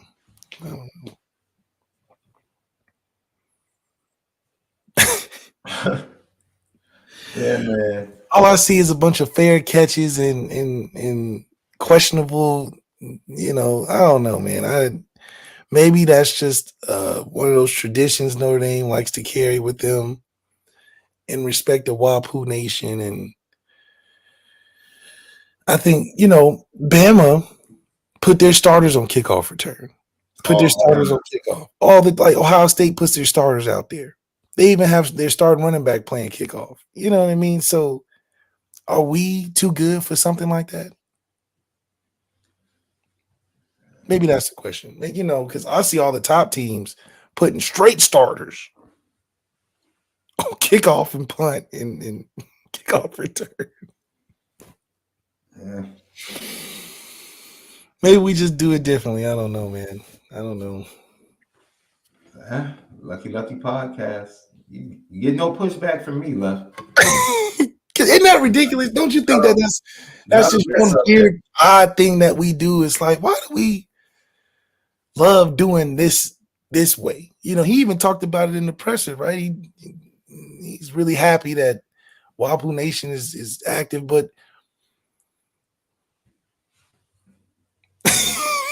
am I hating? I don't know if that's hating. I don't know. If it's about fielding punts, I get it. But we got to be in the bottom of the country for punt returns. Got to be. Average punt return, got to be at the bottom. I don't think the bottom. We're not floating in the top 25. That's been a long time, bro. But why though? I don't know why that's. Because that's an easy fix. You know what I'm saying? That's an easy, all right, we just going to forget it. We're going to put Love back there and Chris Mitchell and rock out. We putting Brandon Joseph back there. What heck? We putting your quarterback being the leading rusher. You might as well find some other touches for Jeremiah Love. I mean, I'm saying, like, come on now. We used to rock with C.J. Saunders, CJ was the small man. That dude used to be so dangerous back there. Yeah, they used to have to scheme up how to kick to him. Lil Ray. Chris Tyree did his thing back there a little bit, Hey, I mean, I don't know, man. Fink returned punts too, didn't he, for a little bit? Who? Fink Chris returned punts for a little bit. Yeah, he did. I mean, Fink was better in slot receiving, you know what I'm saying? I just think the punt return position should be special. Like, USC don't get it wrong. Every time they get punt returns back there, they impact players. They find one.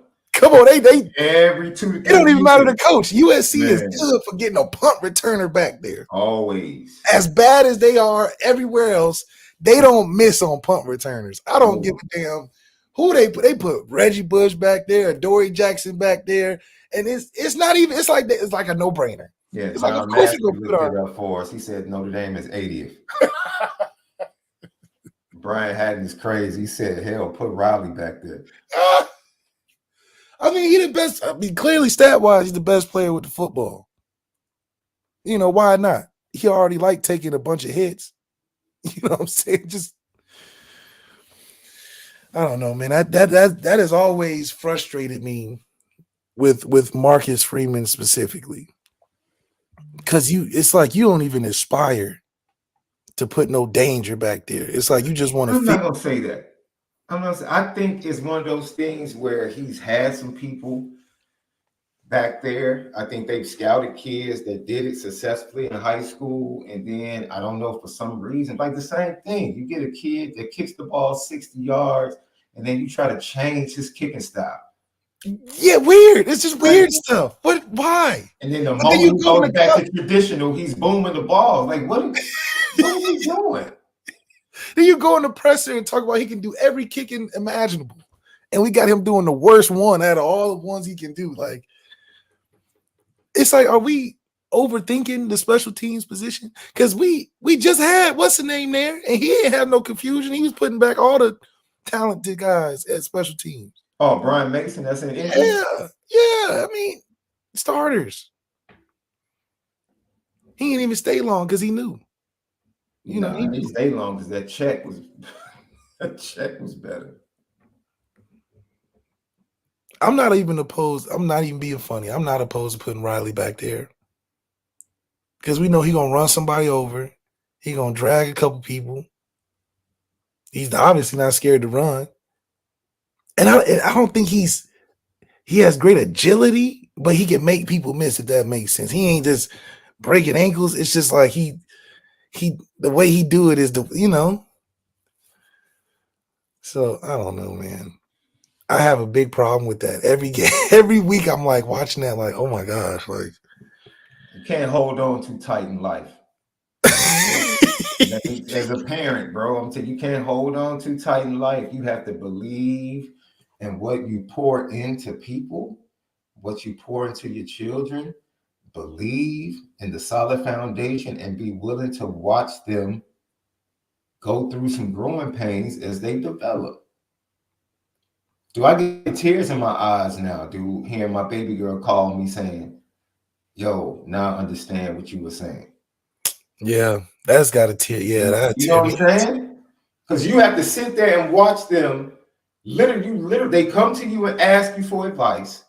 You give the advice, and then you watch them go against the advice that you give them. Then you have to watch them live with the consequences of their decision, but learn through the process and come back to you and say, I get it now. It's literally, I can't microwave that. Can't do it. I can't microwave that, bro. You can't. You can't. If you put a freshman back there, they're going to make a mistake. Yes. But eventually they're going to make big plays for you as well. Devontae Neal was back there making some mistakes, but he was. Heck, the kid from USC that took everybody by storm as soon as he got there made mistakes. Right? It is. That's the process, man. If you're not willing to live with mistakes from young people, man, then you holding on too tight, man. You're holding on too. And maybe that's what Notre Dame gives you, that it tightens you up a little bit. You can't be as loose with decisions as you would want to. You know what I mean? Like, yes, maybe that's what Elizabeth is dealing with. Elizabeth, it is absolutely amazing. It's an amazing feeling, bro. It's an amazing feeling. Left, you're gonna fit, bro. I'm telling you. Because it comes in different ways. It's more communicative as they get older. You're gonna feel it. It's gonna be that cry. It's gonna be that run up to you and cry when Lil Left realizes, man, It's real out here, man. You told me not to go over there, and now I scraped my knee. Man, you were right. It happens in different forms, bro. And man, you have to watch people. Yeah, Zachariah Branch. You have to watch people develop, man. You have to watch people develop. Yeah, and I think the development it stems down from the top, right? Marcus Freeman's development and his coaching ability stems down to the confidence he gives his quarterback, stems down to the receivers to catch the football, and all of that. So I think one of the easiest things, speaking about the Stanford game, that Riley Leonard can do is get the tight ends activated. That's what Sam found out. What Sam do Ohio State game? Hell, it's getting tense. Let me start throwing to Mitchell Evans. And it started working. NC State game, he said, man, away game I haven't won at NC State. What am I going to do? Start throwing the tight ends. It's the shortest distance. The only problem is Riley Leonard hates the middle of the field, throwing to the middle of the field. It's something about running quarterbacks and throwing in the middle of the field. I'm gonna do a study. It's got to be a study done. I'm dealing with that with my high school quarterback. He's a great athlete, great talent, all of that. Run around, run faster than everybody, all of that. He just cannot throw it over the middle. I don't know if it's like a huge don't do it sign in the middle of the field, but it's something about it with guys that run the football like they do. They don't like to throw it over the middle. Oh my God. I'm like, how many times we got it? And I'm talking to him like, what is it? You don't trust it. You run in the middle. You would gladly take 5 or 6 hits running up the middle, but throwing it in the middle of the field between the hashes is just not. It's not there for them. Does it correlate? It definitely correlates to running the football somehow, and it's weird. But my high school quarterback is amazingly talented. Cannot throw over the middle to save his life. Riley Leonard, we appreciate his running style, but cannot throw over the middle to save his life. It was so bad, Steve came in the Purdue game, and his first throw was over the middle for a touchdown. Wide open. Yeah. So what? That's what I want to see Riley do. Throw over the middle. Sam, who can't run, threw it over the middle and found our tight end, made him famous. Jack Cohn couldn't run, made Michael Mayer famous with 1,000 receptions and 1,000 yards over the middle. So I don't know, man. Maybe. I'm an Indy Milton fan. I disagree with you, dog. You see over my right shoulder, you see the only picture. I don't have any. The picture I have, that's my favorite time. Yeah. Bruh, if I could go back to that age, I would do it all over again. That's right.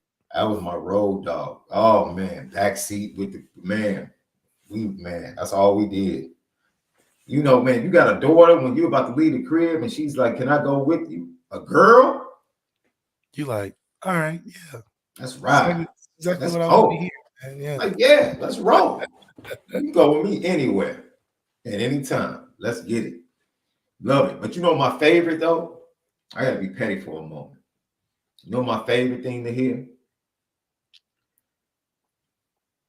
Yeah, you were right about him, Daddy. Yeah, I told you he was a bum. I told you he was a bum. He's a bum. They're all bums. They're all of them. All of them bums. Ain't no good ones. Ain't no good ones out there, man. Just might as well just hang with Dad, man. Don't even worry about That's that. it. Trust me. Who you gonna trust? Me. That's who. Me. Don't even listen to your mom. I know a little bit more in this department. Just your mom gonna give you the emotional reasons. I'm gonna give you the real ones. Oh man. Oh, love. Great show today, man. We talked about the quarterback position. Is everything all on the quarterback moving forward for Notre Dame this season? Marcus Freeman, what he had to say about the bye week competitions and moving forward in Stanford, and Jordan Clark. And then we previewed Stanford and also 2 visitors that are coming in from the 25 class, wide receiver Jalen Cooper out of Texas, and then IMG quarterback Ty Watkins will also be on campus. They're Ty Hawkins, not Watkins. Ty Hawkins, IMG quarterback, class 25. They're both SMU commits. Both will be on campus for the Notre Dame game. And Jadon Blair's father, has already tweeted out, "We'll be there," in response to both of them. Like, "Oh, we're coming." Let me tell you something, man. This 25 class, they are hell bent. They are ticked off as a class about Deuce, bro. They are ticked off. See, because it's one thing when you have interactions as a class. Because like I said, Jadon Blair, I wrote a story. Jadon Blair never stopped talking to Deuce. Like, he stopped talking to us, but he was still talking to them. And so when you feel like a dude has misled you, he was still talking to Elijah Burris. And they're out there, man. Oh, by the way, Elijah Burris, I'm working on a piece for him. That kid, hey, look, you got to watch his senior film. He is out there, man. I know he's technically the nicest. He played Bosco. You know, Bosco is an East Coast power. Lit him up. Oh, I believe it. I believe it because he's got a dad, just like Shadir Sanders has a dad that's gonna put you in positions to win, man.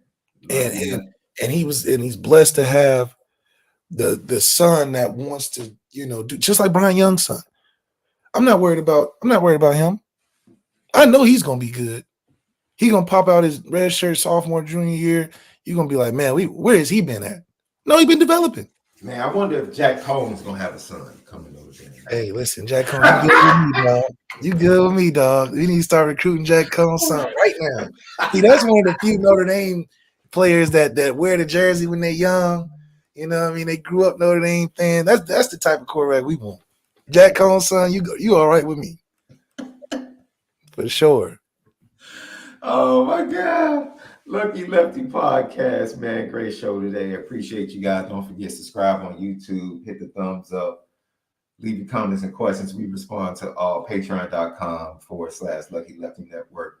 Players only podcast and Lucky Legends podcast over there. And then Apple Podcasts, Spotify audio edibles each and every day at Lucky Lefty Pod on TikTok, Twitter, X, and Instagram. You know what time it is, love.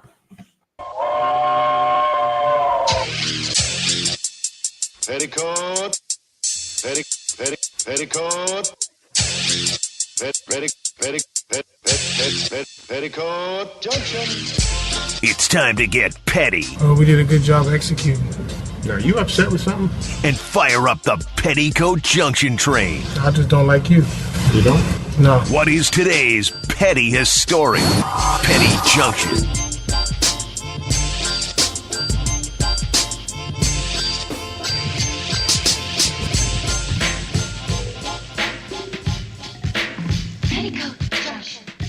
Petty Junction, ONORA Whiskey, ONORAWhiskey.com. Premium American Whiskey, ONORAWhiskey.com. Kyler Murray, come on down to the Petty train. My brother, you both for putting up 2 fingers, bro. Oh, yeah.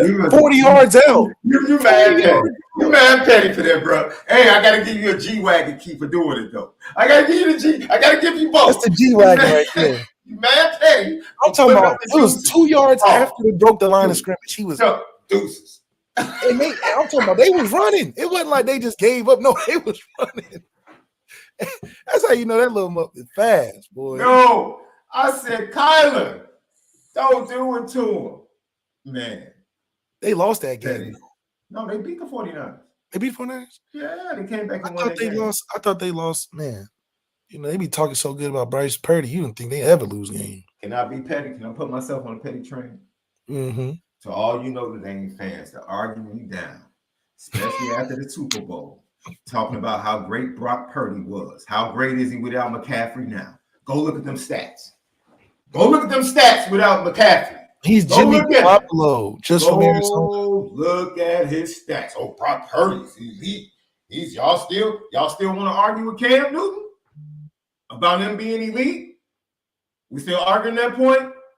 Oh, he's elite. Oh, word? Word? Took Christian McCaffrey away.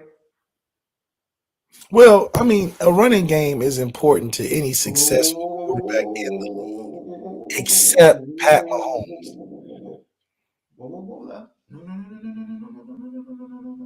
Joe Burrow does without a running game. Oh, whoa, wait. You want me to go through the list of dudes? That dude up in Buffalo has been doing it without a running game. What? Going 9 for 30? Lefty petty, bro. Wait a minute. No. We're gonna talk about dude because Well, let me scratch him. Can I say Never Lamar? Can I say Lamar? Can I Okay. say Lamar? okay. In place of him, can I put Lamar? Because I Okay. don't even want you to. I'm sorry, Lef. I'm sorry. I triggered you. I'm sorry. I apologize, bro. 9 for 30? 9 for 30? When did we ever let that go? CJ did it in Houston without a running game. He ain't doing it great now without a running game. He did it They're last 4-1, week. right? Aren't they 4-1? No, they 2-2. Houston? Yeah, they 2-2. I think Then they you lose. said They lost that. Minnesota. They lost the first week. The Did first they one. lose the first week? Oh, now I got it. Now I got it. I know they beat the Bears. That's all I know. They beat the Bears. I know that. They beat the Bears. They beat the Bears. I know that for sure. They 4-1. Y'all Bears are That's not 2-3 right now, by the way. They 4-1? yes. Yeah, Houston's 4-1. They only lost to yeah. 4-1. Your Bears 2-3 now. Your Bears 2-3. They got a nice win With a versus the win over the Colts. Panthers. Oh, not bro. The Panthers and who else? Who's the first win they got? First week of the season. They beat Tennessee and the Panthers, bro. Come on now. They beat the two worst teams in football, bro. Hey. They should have beat the Colts. You know. Bro, They got Washington coming up. that's the game. Oh, that's the game. He better put up. Boy, if Jaden Daniels comes in here and outplays him, the sports radio that Monday is gonna be something. Oh, it's already bad on him. It was Colin Cowherd was already talking about that. Is he better than Caleb Williams?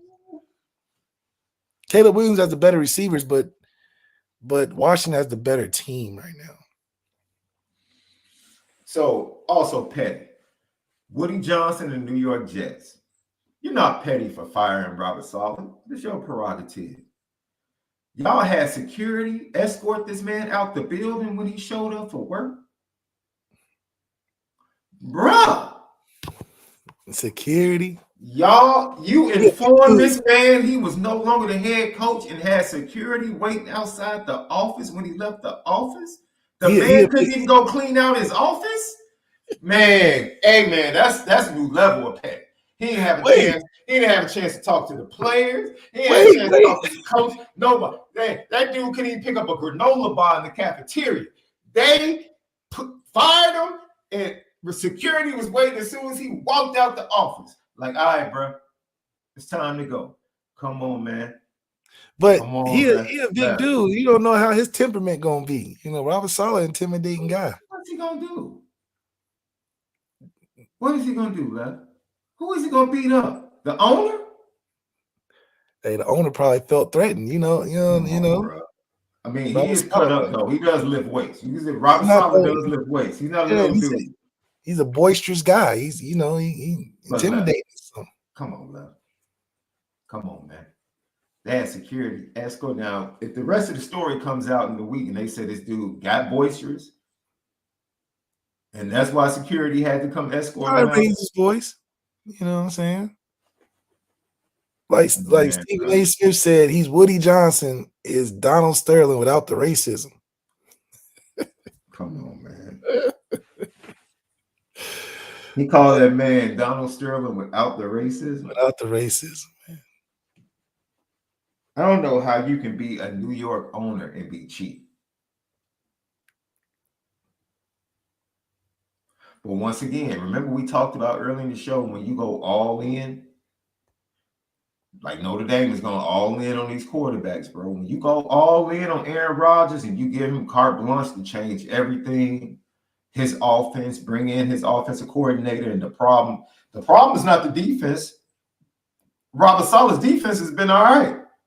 Always been. Was top 10 last year. But that Aaron Rodgers offense, boo-boo.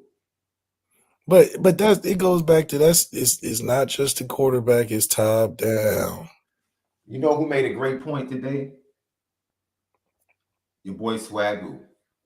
Swagoo said with one of the worst draft picks ever made at quarterback, Garrett Wilson was still looked at as one of the top receivers.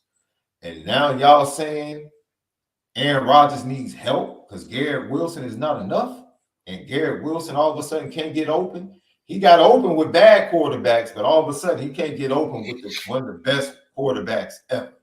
Well, he technically said that it was the same offense. It was simple offense they need to switch it up. That's what Garrett Wilson said. Yeah, that's what I'm talking about. Offense is trash. See, you gave the cliff notes. Garrett Wilson said this offense is trash. You know what he was saying, Left.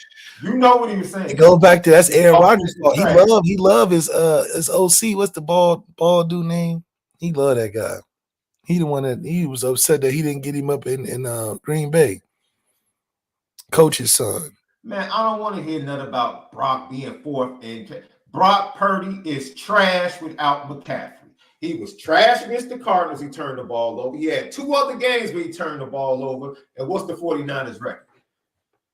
He's not an elevator. He's not somebody that's going to elevate the team and win games if he doesn't have his pieces. Stop putting him on the level with Lamar. Stop putting him on the same level with Pat, Joe. Stop. He's not that dude. And you're seeing it right before your eyes. You're seeing it. You're seeing it. He's not the play caller. No, play caller. No. They said he needed Ayuk. Ayuk is back. Debo's still there. Dennis is back. Debo's still there. Kelsey's still. Little's still there. All of that. He's fourth in passing. I don't care. Y'all get caught up in them stats. He's not an elevator. Everything has to be around him. Everything has to be perfect, or else it's not gonna go good. I mean, that's so true, though. It's not. But it just shows the NFL is hard. I mean, hell, like. No, Left. It goes back to what we said, bro. It's a great story. It's just what you said. It's a great story. Just like you talking about the walk-ons. Great story. Yeah, great story. Jesus Christ. But when it comes to being punt returners, give me some dudes. Brock Purdy's a great story. Great story. What quarterback has not been successful in that system? Jimmy Garoppolo was successful in that system. Jimmy Garoppolo went to a Super Bowl and lost to Patrick Mahomes after leading in the Super Bowl. Brock Purdy's yet to do anything that Jimmy Garoppolo didn't do as far as team. I'm not talking stats. I'm talking about as far as team. I'm waiting for Brock Purdy to elevate the 49ers to something different that they haven't done with that coaching staff. I mean, he was the last pick of the draft for a reason. He's a great story. Great story. Great story. That's it. He's a great story, bro. But you got to, I mean, hell, it is crazy how they talk about Purdy, and it's so different than SHAUN. Bro, he's not a game changer. Take all the weapons around. What is he going to do? Well, that's anybody, though. No. There's only. I'm waiting for Joe Burrow. I'm waiting for T. Higgins to leave in free agency. Joe Burrow's playing good. It's just they just be losing too many close games. Like they lost games on one game possession. I wonder why. Who threw that interception at the end of the game? Why do they lose close games? Because you have to be fair. Because you do the same thing to Josh Allen. Why are they losing close games? Oh, Josh Allen was 9 for 30. What about the other passes? What about the other passes? Come on, his coach made him throw those 3 passes from the 1 yard line. He shouldn't have been throwing those passes. I'm just saying. That's 3 passes he shouldn't have thrown. Okay. And the man, to be honest, the man was concussed. He was concussed. Let's keep it real. Halfway through the 4th quarter. If you concussed, sit out. He should have said, I agree. I don't believe it. Bro, you saw that hit. Man, but he get hit like that all the time. That's his playing style. Man, Josh Allen concussed is 10 times better than Mitchell Trubisky. You can stop that. I would much rather see that dude concussed on the field rather than see Mitch Trubisky take the field. Mitch Trubisky didn't play bad when he came in. He is bad. I don't care what he played like. He is bad. He is bad. I can't tell what I'm saying. Josh. He is bad. He is bad. That's all I'm saying. Shout out to my dog, Mr. Trubisky, man. He was Let me drafted be for petty. Pat and Deshaun for a reason. Say it again. Chicago drafted him before Pat and Deshaun for a reason. Because they're one of the dumbest organizations. No, they saw something. He's still in the league, you know. What did they see? I'm waiting. What do you see? Now forget. What do you see? Forget what the Bears saw. What do you see, Left? A guy that needs the right pieces around him. He needs some talent, and a coach that believes in him. A lot of this is belief. They believe so much in Josh Allen that his mistakes get passed over. So Mr. Trubisky is a better quarterback than Josh Allen? They're about the same. They're about the same. You know, ladies and gentlemen, that's what I'm about to leave right now. I'm about to end this show because he's going down that path. You know, every show. Josh is better. Okay, Josh. Let's start to go down that crazy path. Josh is better. Yesterday was Travis Hunter. Today, Josh is a better talent. Yes. No, don't do that. Don't do that. Don't do that. Don't do that. Do what? Josh can throw. He can run around. He's a better quarterback. He's a better quarterback. Don't do that talent stuff, Left. He's a better quarterback. You think you're slick. I peep your game. I know how you operate, dude. Don't try that. Don't do that. Don't do that. Josh Allen is a top 10. Go ahead and say top 10. Top 10. Right now? Yeah. Oh, in general. No, here's the test. Here's the test. You're a GM. Would you take Brock Purdy or Josh Allen? What team am I playing for? Here we go. Wait, hold on. Here we go. Here we go, ladies Josh and gentlemen. This is where the foolishness starts. This is where the foolishness starts. This is where the foolishness starts right here, man. This is where I know that both of them have no Super Bowls. This is where the foolishness starts. I know that both of them have no Super Bowls. Left. I'm just left. Who do they? Brock Purdy's gotten there. Who do each of them have to beat? Wait, Brock Purdy's gotten there. Who do you have to beat though? See, the Super Bowl thing is unfair, dog, because Pat's in the league, bro. I mean, what? Matt Stafford has one because Pat lost the joke. That's the only reason. That's keeping it up. Matt Stafford got his one because he faced Joe Burrow. Look at his chops when he played the Bengals in the Super Bowl. Because he was playing Pat in that Super Bowl. Oh no. You're not getting one. You're not getting one, bro. You're not getting one. You're not getting one. But that's the thing. You talk about letting go. Buffalo needs to let go of Josh, or they're going to have another 10 years of getting close. Gavin, stop arguing the point. He's not the same quarterback as Patrick Mahomes. He doesn't care. Patrick Mahomes has turned the ball over multiple times in Super Bowls. And still undefeated. And still won. Yeah. Brock Purdy played a perfect Super Bowl and lost. That's the difference. Patrick Mahomes threw 2 interceptions and bad ones. And still won. Still won the game. Played perfect and lost the game. I mean, he really played well in that last shoot. Like, he really played. Perfect. He played really well. We gotta stop. We gotta stop, man. I didn't say, gotta stop. You gotta stop. And Pat Mahomes in that last drive. I said I was putting myself on the petty train. So in order to be petty, I had to be hyperbolic. Because I used the word trash. Let me stop. He's not trash. He's just mid. He's average. He's Jimmy Garoppolo. He's a game manager. Like you said, he's a game manager. And he can win your game. There's nothing wrong with that. He's an elite game manager. He's an elite game manager. Notre Dame fans, I would take an elite game manager at quarterback. Right now? Yes. Right now. I would take one. Give me an elite game.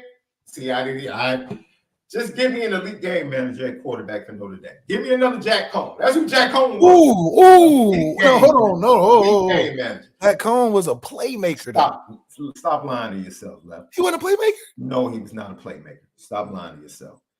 Why? Because he put his finger back in place that made him a playmaker? No. Because he knows how to put his team in position to win. Come on, Lefty. That man, Jack Cohn. He's a playmaker getting 500 yards in a bowl game. Come on, man. Steve played great and only had 150 or something. Jack Cohn had 500 in the PlayStation Fiesta Bowl. Before I forget, Freaky Shaun. Freaky Sean, you on the petty train, bro. You just gonna walk off the field, bro. Okay, hold on now. It was 12 guys in the huddle. He was already pissed. He's like, this is ridiculous. The assistant coaches need to get the ones that's getting all the attention. Because assistant coaches, what you looking at? Come on, Freaky Sean. Come on, Freaky Sean. Yeah, he's Come on, man. see, I like, hey, you settled that new case, though. I like that. You settled that new case. You went and cut the check. Come on, Freaky Sean. Come on, man. yo, the one he cut the check for, I was reading that. I was like, oh, him and Drake, this dude. him and Drake, they hang together. Him and Drake, they hang in Turks and Yo, together. the case that's why I'm like, he settled real quick on that last one. Man, he was like, she ain't lying. Yeah, That last one was just too. It was like, damn, dog, He was like, the lawyer was like, yo, we got another case. He was like, what? From who? Man, I ain't never met. Yeah, he started reading that thing like, oh yeah, I did that. I did that. I did that. Yeah, I did. I mean, it was crazy. It was really crazy reading it. Like, what's wrong with you? I just feel like you got too much money to just be doing that, though.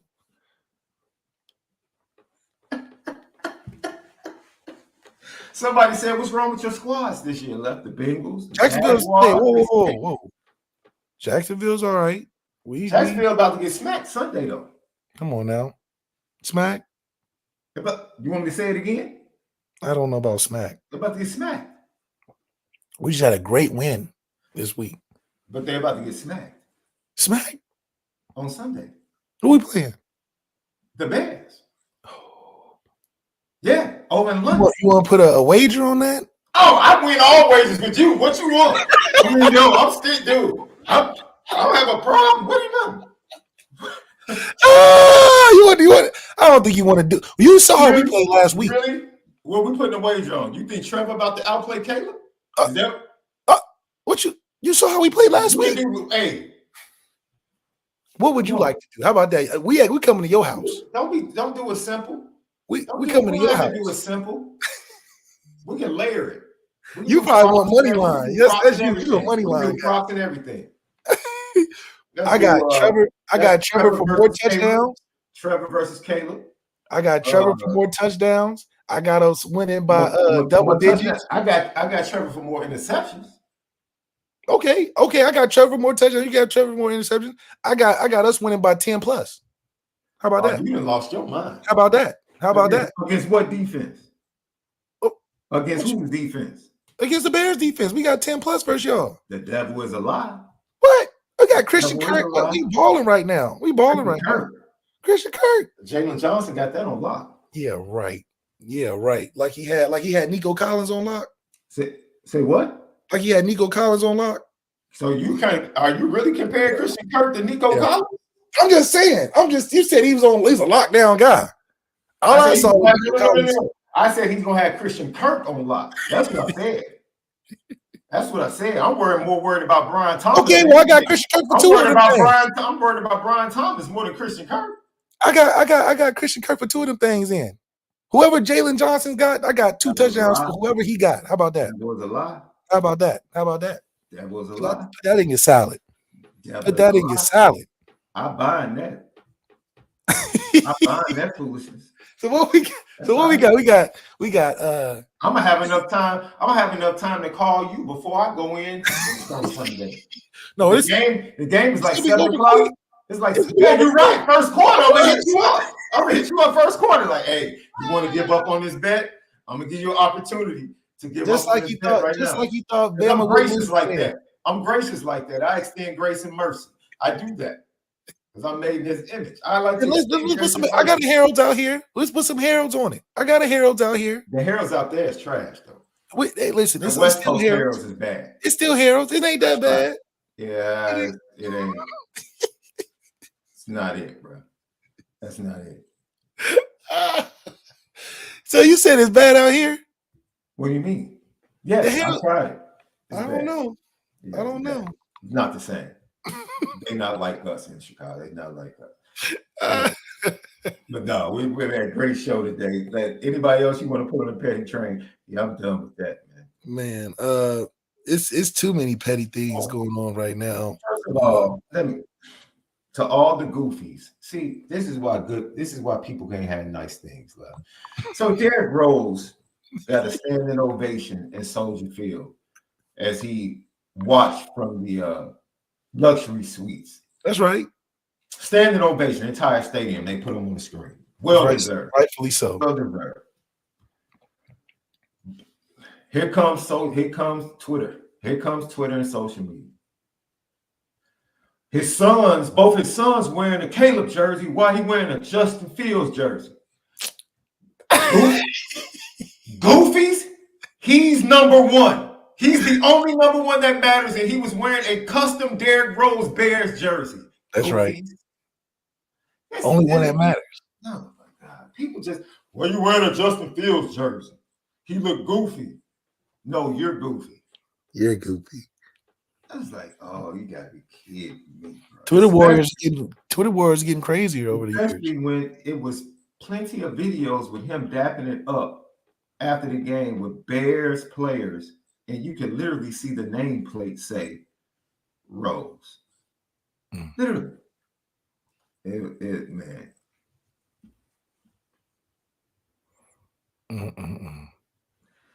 Dude, are we really making excuses? This guy fumbled. Gavin, make sure you do that for every other quarterback. Make sure you do that for every other quarterback. Make sure you do it for Joe Burrow, whose field goal kicker missed when he had a chance to win the game. Make sure you do it for Pat, who should not have had 0 interceptions last night. But Juju dropped a touchdown. Do that for everybody else. Don't just do that for Brock Purdy. Oh, they would have won the game if this didn't happen. Oh, they would have won the game if that didn't happen. They lost. He lost. He had a double-digit lead. An elite quarterback, for the second time in 5 games, has lost a double-digit lead in the second half. That ain't good. That's all I'm saying, love. That's all I'm saying. I'm saying. Cats want to be called elite. Can't do stuff like that. Not stuff like that. Not stuff like that. Can't have it. No, because I rip Dak all the time. He wants to be elite. He wants to make that elite money. He is elite. He'll get you 10 games, get you to the playoffs. That's your level of elite level? For all 32 quarterbacks, not all 32 can get you. Mr. Trubisky won 10 games in the NFL, bro. One time. That's not great. I'm just saying. You just said he gave you 10 games. He gave you 10 games. Dak can give you 10 games yearly. Okay. That's elite. For how many years? 4 to 5. His last 6. His last. When has he not won 10 games? His last 5-6 seasons been 10 games at least. That's elite. Now he's in the same era as Pat Mahomes, so you're not gonna get. It's like so many quarterbacks could have been. Well, Lamar should be a 3-time Super Bowl champion. Brock Purdy is what we wish Riley Leonard would be. Same dude, strong in faith. Talk about their faith all the time. I just need Riley Leonard to be Brock Purdy. Just go ahead and be Brock Purdy. I think he's more Ryan Tannehill, though. Don't say that, man. He's Ryan Tannehill was a former wide receiver. Love. Come on, man. Riley's a former running back, or trying to be, or whatever that dynamic is. Don't do that. Just leave it at the Brock Purdy. Give us some hope. Like we need him to be Brock Purdy. That was nice. Nice. Tannehill wasn't bad with a running game. We got a running game. We'll figure it out. Dak is elite until playoff time. Well, man, winning games is hard, man. Y'all underestimating that. Winning games. Because the winning games is hard. All right, man, winning games is hard, man. 10 a year? Winning games is hard, man. You don't understand how hard it is to win in this league. Hey, I know he knows how to get paid though. Aaron Rodgers been in seasons he ain't been winning 10 games like that. Most players with dumb organizations know how to get paid. Example, Zach LaVine. Like most bad organizations give out bad money. That's what happens. That's clear. Bad organization. Yes, that's sad, isn't it? No, That's y'all was in the playoff. Y'all playing tournament. You're gonna bring up that 150-point game in the playoff tournament. Come on now. That was last year. That was That last not year. last year. He was hurt last year. What are you talking about? That was 2 years ago. Yes. No, Kobe White was playing good in that last. Kobe's the best player on the team, bro. Yeah, he's the best player on the team, not Zach LaVine. now Zach LaVine's gonna make a roaring comeback. Y'all got Lonzo coming back. Come on, dog. Y'all might From 5 surgeries. Y'all might. We might what? I'm more excited about the Blackhawks opening night tonight than the Bulls. Hold on, who y'all playing? We actually open up on the road. Utah's expansion team, their first ever game is tonight. Wow. And Connor Bedard and the Blackhawks come in to handle business. Yeah. Now the Blackhawks pretty consistent. I mean, they rebuilt. They exhausted the Tays and Kane era. They got 3 Stanley Cups out of it, and they rebuilt. Now they have their next superstar. And, you know, good organization, though. Good organization. So you have faith that they know how to rebuild. Good organization. Yeah. Yes. Good organization. That's what happens.